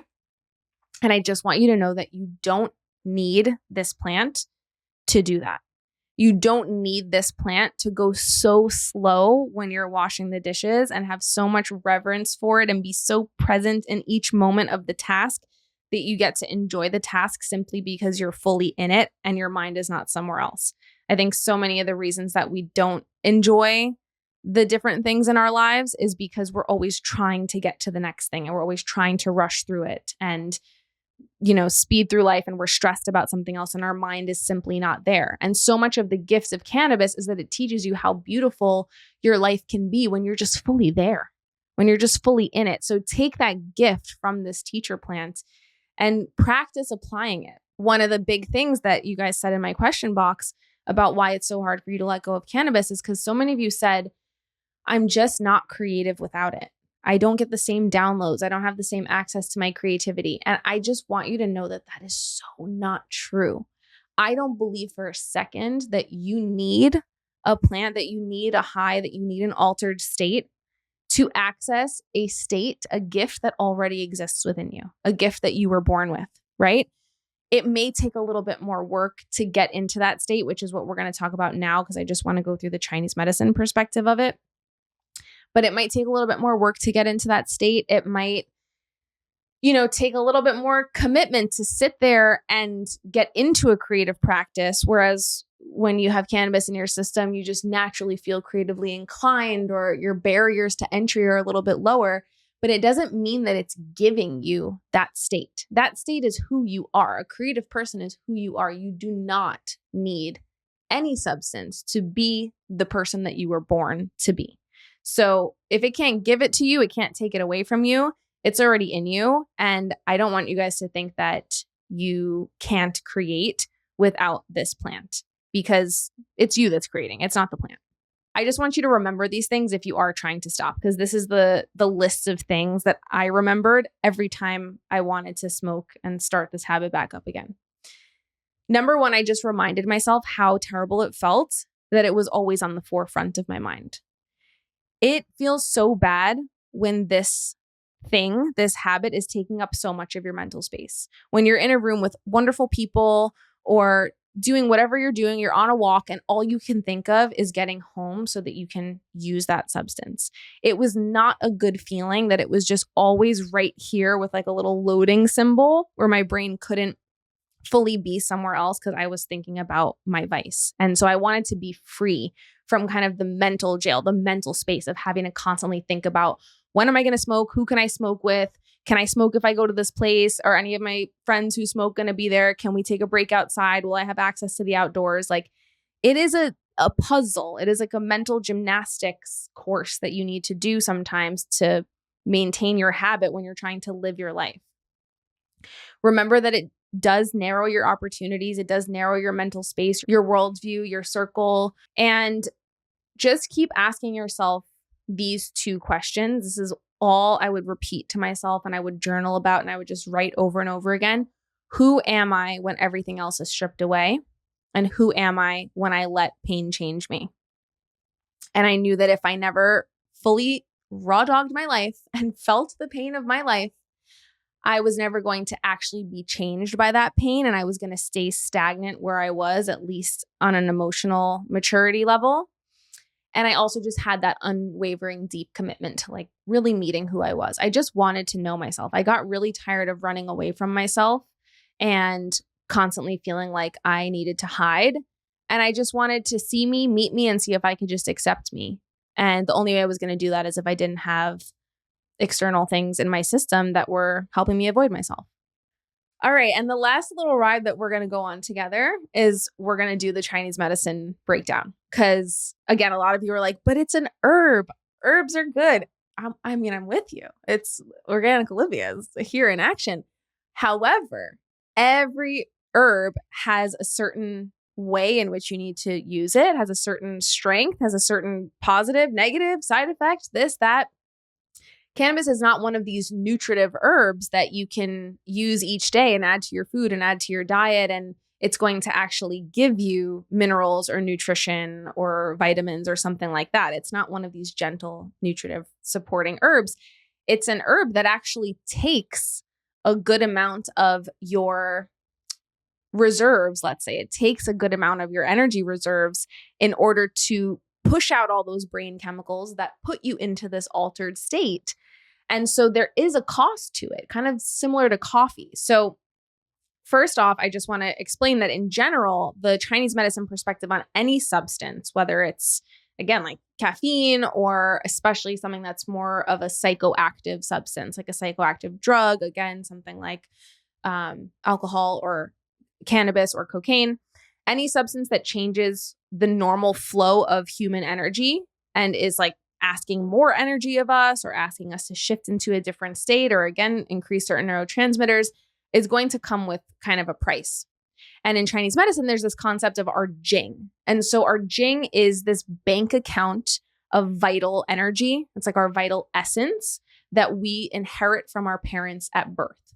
So a lot of times, the stronger actually our parents are, the stronger our parents' kidneys are, the better care our parents take of themselves, the more jing we inherit, the bigger our jing bank account is. And we see this in Western medical studies.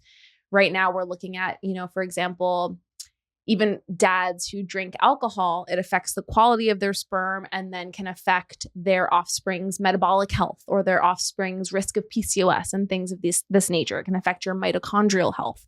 So I would almost maybe think of actually our jing as our mitochondria in a way. It's such a complex topic. You can't distill it to one thing in Western science, but we just know in terms of our modern medical lens that any kind of stress that is put on the parent is going to affect the offspring in various ways that often don't get seen until later in life when that jing starts to run out. Because when we're young, when we're first born, when we're kids, that's when our jing is at its highest. Our bank account is full. We don't really have to worry about how we spend it.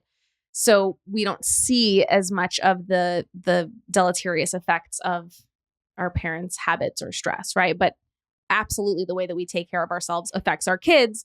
And we're all born with a different varying level of jing, right? And it's just, again, this like energy that we have at birth and that we have to kind of spend wisely throughout our lives. So for example, a night, let's say we're adults now, right? We're born with our jing. We're now adults. A night where we stay up really late and we drink a bunch of coffee because we're cramming for a test and then we get 3 hours of sleep and then we're stressed the next day taking the test. That's going to cost us a little bit more jing, a little bit more energy than a calm night spent in nature by the fire would cost us, right? Like flying on an airplane and all the stress that comes with that is going to cost us a little bit more jing than not flying on an airplane and staying home. But we trade our jing for life experiences. In Chinese medicine, they say that as we age, we trade jing for wisdom. And so some things are worth your jing, right? A night out with your friends for a friend's bachelorette party or whatever, that's totally worth the jing. Memories and wisdom are worth it. However, some things are depleting your jing at much faster rates and don't have to, like recreational drug use. And it's up to you if you feel like it's worth it to spend jing on those things. So there's always going to be times in our life, like when we're growing a child, having a child, when we're really stressed out, when we have a chronic illness, when we're using drugs of any kind consistently, where we're going to lose our jing faster. And symptoms in Chinese medicine of like a rapid loss of jing would be periods of really intense fatigue, hair loss, premature graying, issues with reproduction, hormonal issues, things of that nature. Cannabis costs us some of our jing. Cannabis in Chinese medicine will technically take our jing and rapidly turn it into qi and shen. Qi is like the energy that flows through our body. Shen is like the energy of our heart or our spirit. Again, this is a very spiritual drug. And this is where we get this temporary increase in creativity, inspiration, this magnification of our thought process, this sense of connection to ourselves and our heart. It's because that jing is being turned into like qi and shen. It's being turned into like spiritual energy, basically, is what that means. And so we do get a temporary increase in the spiritual energy. It is a very real thing. That's why we love this substance. But with chronic use, when you're always artificially getting yourself into that state, you are spending a lot of your jing over time. So anytime we're using a substance to increase something artificially, especially spiritual energy, creative energy, energy in general, there's going to be a cost because we're stimulating the body to use our resources more readily than our normal pace in order to create an enhanced experience, if that makes sense. Now, THC specifically, right? Like the psychoactive experience of the way in which the psychoactive part of cannabis changes or like works within our physiology in a Chinese medicine lens is that these psychoactive phytochemicals are temporarily stimulating, opening, moving, and magnifying our liver qi, our liver energy specifically. I love talking about the liver. I think it's the most interesting organ in a Western lens because it just needs all of these interesting nutrients to orchestrate this divine detoxification process. And in a Chinese medicine sense, it's really interesting too because the liver governs so much of what happens in our body and in our mind and spirit. It's like this master organ. And so often in a Chinese medicine or Western lens, just supporting your liver health can shift a lot of people's health issues. So whenever a drug is affecting the liver, I think it's a really important thing to look at and examine. Now, in Chinese medicine, emotionally, the liver houses something called the hun, which is kind of like our spiritual consciousness. They sort of liken it to the soul. And it's said that our hun is our connection to higher thought processes from heaven. It's kind of like our higher selves, our conscience almost, you could say, our psyche. So the hun, which lives in the liver meridian, and the liver meridian opens into the eyes, right? A lot of eye issues are related to liver health in Chinese medicine. The hun is responsible for spiritually our vision as well. It's responsible for our imagination, this sense of like clear direction, the ability to imagine a greater life, a greater path for ourselves and for others, an ability to discern this path, an ability to stay clear on this direction and follow the possibilities to move forward towards our goals, to really take that action towards what we believe is right. It's like this spiritual driving force. And so during the day, ancient Chinese medicine texts will state that the hun moves from our liver into our eyes so that it can work within our actual vision to help us guide our lives, see clearly the world around us through this, more spiritual lens, helps us to think clearly, helps us to make wise decisions and direct our actions.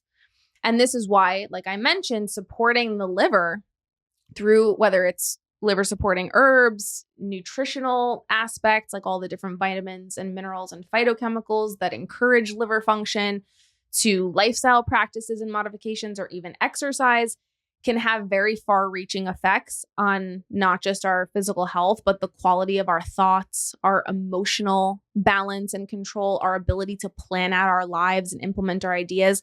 The liver is this organ in Chinese medicine that when you support it, it really helps you to move forward and take action. And so they say when the liver and the gallbladder are imbalanced, you'll be very indecisive. You won't really know the best course of action to take, and you'll be very hesitant to make decisions in any one direction because you may feel lost and directionless. You can't form this vision for your life. And a lot of the times when people have trouble sleeping, because at night, the hun descends from our eyes into the liver to help us dream. If you're not sleeping well, sometimes you'll also have a problem with your liver meridian and a problem forming this vision for your life, kind of dreaming your vision for your life. So at night, as the hun goes into the liver, it organizes our dreams. It helps us to imagine our plans for the future.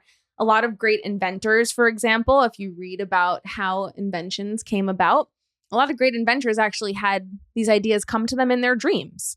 A lot of us probably have had experiences where we've gained clarity around a situation in our lives through our dreams, or we've received kind of messages from our higher self in our dreams. And Chinese medicine would explain it through the hun, where this kind of higher insight is able to communicate at night through our dreams.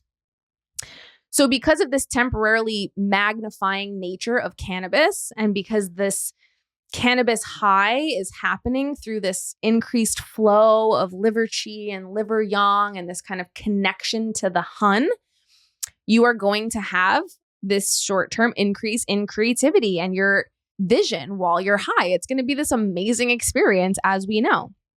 And it's going to be especially pleasing to those of us with liver qi stagnation who need liver support, because if you need liver support and you're a little stagnant there, you're going to be very tightly bound, very tense. You're going to have a lot of rigid thinking. You're not going to be able to express your emotions fully. You don't want to deal with your emotions.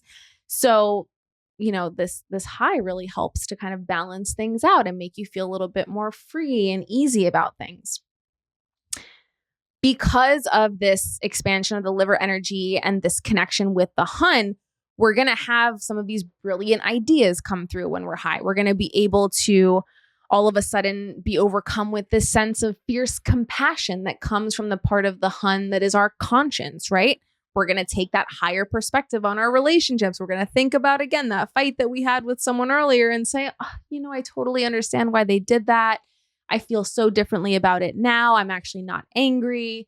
I want to move from love. Like, it's this, reggae, peace and love kind of vibe. That's why I love cannabis. That's why I used it for so many years, because it really does help you take this higher perspective. And that is the hun and the liver meridian in Chinese medicine. And when you're high, like while you're in the high, you feel really motivated to act on all these new insights that you're getting. And you can suddenly see everything so clearly and it all makes sense. And you have all this hope for your life and you're excited and all the things. And everything in life just seems to make sense because you're seeing it from this higher consciousness. However, a lot of us have had the experience that when you're no longer high and it comes time to enact those ideas, they don't feel like they're within our reach. And we're like, wait, everything felt so clear then. And now I'm like not as excited about it, or I can't remember what it was I'm supposed to do, or I'm just not in that same state where I feel like I can take that action. I need to be high again so that I can do it and like feel those great feelings. And then we end up not really taking that action over time because it's a state dependent feeling, a state dependent experience, and it's not actually sustained into the rest of our lives. In a Chinese medicine lens, this would be because while cannabis temporarily stimulates the hun, over time, the hun, because of that artificial stimulation, is going to become disturbed, either excess or deficient in pattern, or a mix of both, which is more typical. When your hun energy is in excess, it can present as angry outbursts or feeling really irritable and emotionally overwhelmed. A lot of people with an excess hun pattern will rant about how life isn't fair and will be very sensitive to injustice and not feel like they have a ton of control over their lives.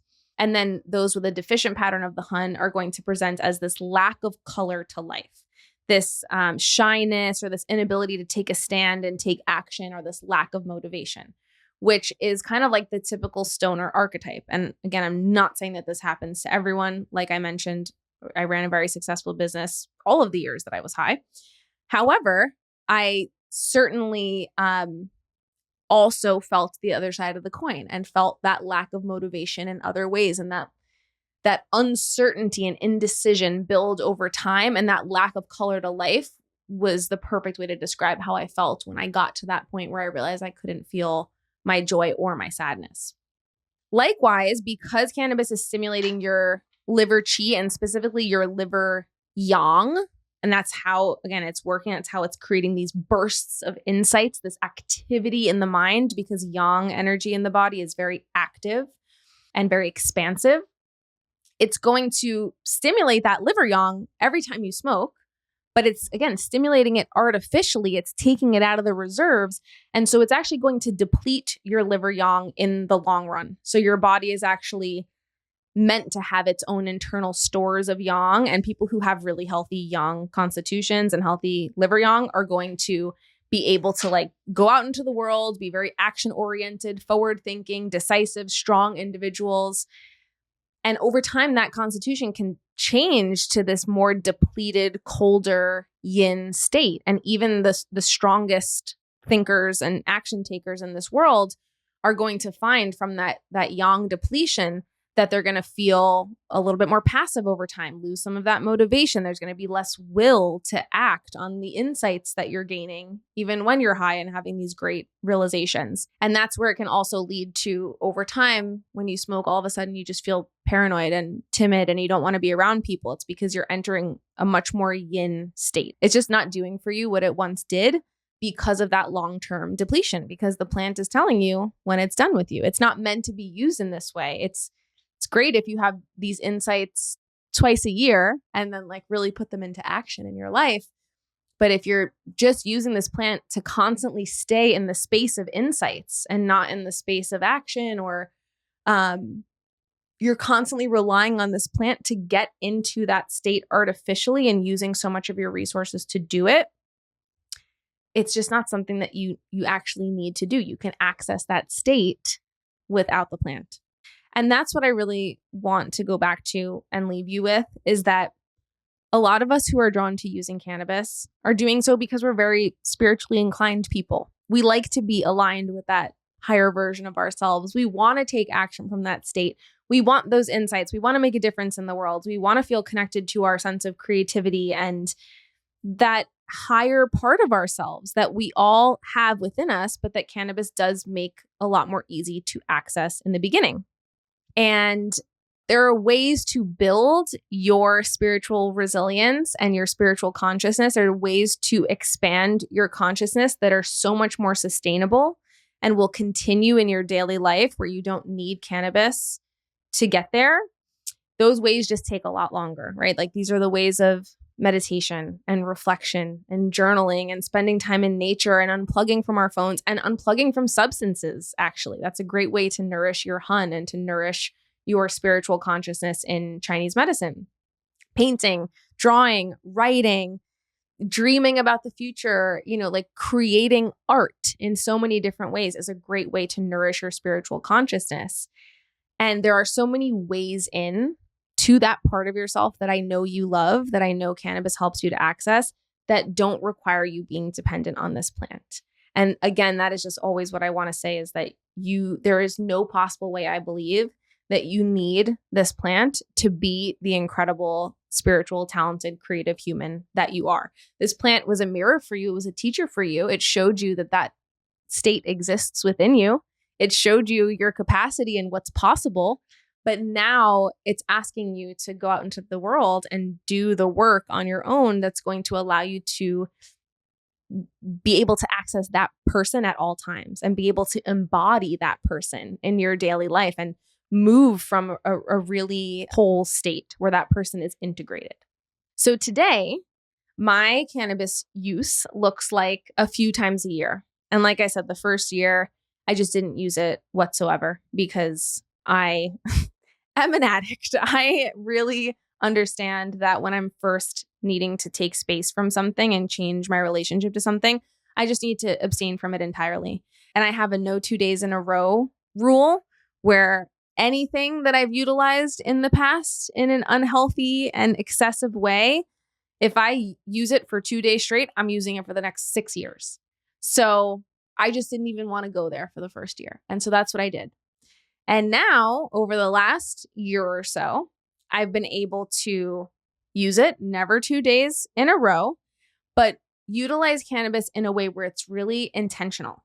I'm using it when I can acknowledge, hey, I've tried my tools, I've done my journaling, I've done my meditation, but I'm really having trouble taking a different perspective on this situation. And I'm really just too charged about this thing in my life. And I can feel that I'm too close to it to have that higher perspective. And for whatever reason, I can't see beyond it. And so I'm going to consciously create that distance with the goal of really looking at my life, right? Not dissociating from it, but looking at it from that distance and taking reflections from it and journaling. And so I'm using it more medicinally. I'm not really utilizing it in a social way or a way to relax or dissociate or get away from things. I'm kind of using it as part of my practice to learn more about myself. But again, a few times a year, like twice a year, 3 times a year max. It's just not something that I ever want to normalize for myself is a consistent part of my practice. Because again, I don't need it. It's just a tool in the toolbox.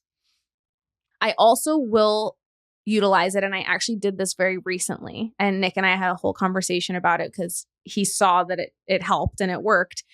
When, again, my other tools in the toolbox aren't working and I'm in such a loop of stress, or I'm, again, so close to a situation where I can't break the negative thought pattern. I'm just kind of spiraling down a staircase. And I just need something to break the loop. I need something to just show me artificially, right? A tool outside of myself. Sometimes we do need that there is another way to think, that there is another pathway that my thoughts and my brain could take.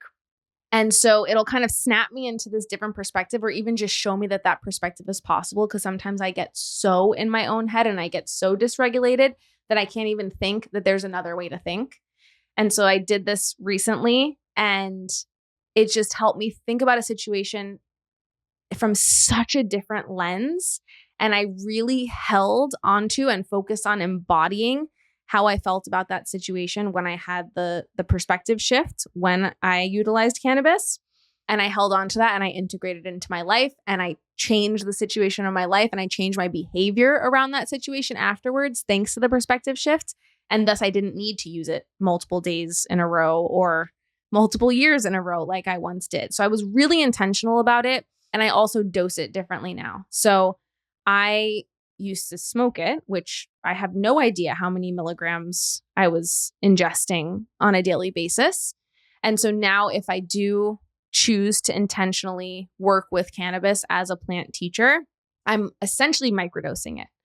I will use anywhere from 0.5 milligram to 1 milligram as the dosage. It's almost like this subconscious amount where it's just enough to shift my perspective and my nervous system into that alternative pattern, but it's not enough to get me super loopy and goofy and really high, because that's not necessarily my goal any longer. I don't necessarily want to be out of my body and into a different state any longer. And it took me a really long time to not want to escape my own mental state in my own body. That's a whole conversation for a whole nother day. However, I hope that this conversation was helpful. And I know that it was a lot to digest, but I hope that you could maybe just see your own experience in some parts of it, and that you resonated with certain things, and maybe you didn't resonate with others, and that's all good. You take what you would like.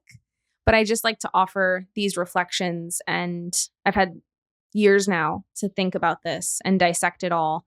And I didn't feel like I could keep these reflections inside. I feel like this will maybe just help someone to reframe things and be able to face life in a different way and feel clearer and feel ready. So I'm really here to encourage you guys. And I'm so proud of all of you who are even questioning your own habits and being willing to do the work of kind of turning the lens within and like looking in the mirror and being like, hey, why do I do that thing that I do? Why do I feel like I need this thing all the time? Or who am I, again, without this thing? And those are the hardest questions to ask. And they're courageous and they require such a deep commitment to yourself. So even if you feel like you don't like yourself or don't have a good relationship with yourself, just you being courageous enough and caring about yourself enough to ask those questions is such an incredible step in the right direction. And you're gunning for yourself way more than you realize. You have your own back way more than you realize if you're asking any of these questions. And I bet if you look back, you will see throughout your life how much past versions of you have protected you and been there for you and made decisions in your best interest, even when it felt like you weren't there for yourself and didn't like yourself and didn't have that capacity. You did. You've always had your own back, and you're going to continue to have your own back, and you've got this. And I believe in you. And I think that you have the power to do what is in your own best interest and to face life from this really grounded, true place. And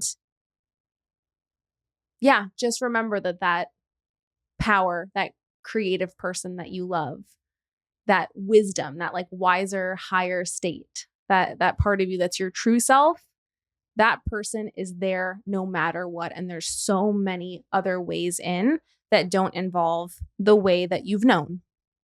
And so try something new, paint, journal, whatever it is, pick up a new hobby, tap into that obsessive, wild brain of yours, realize that you're here to do some really wonderful things and ask yourself, is cannabis helping me accomplish those things, or is cannabis creating more distance between me and those things?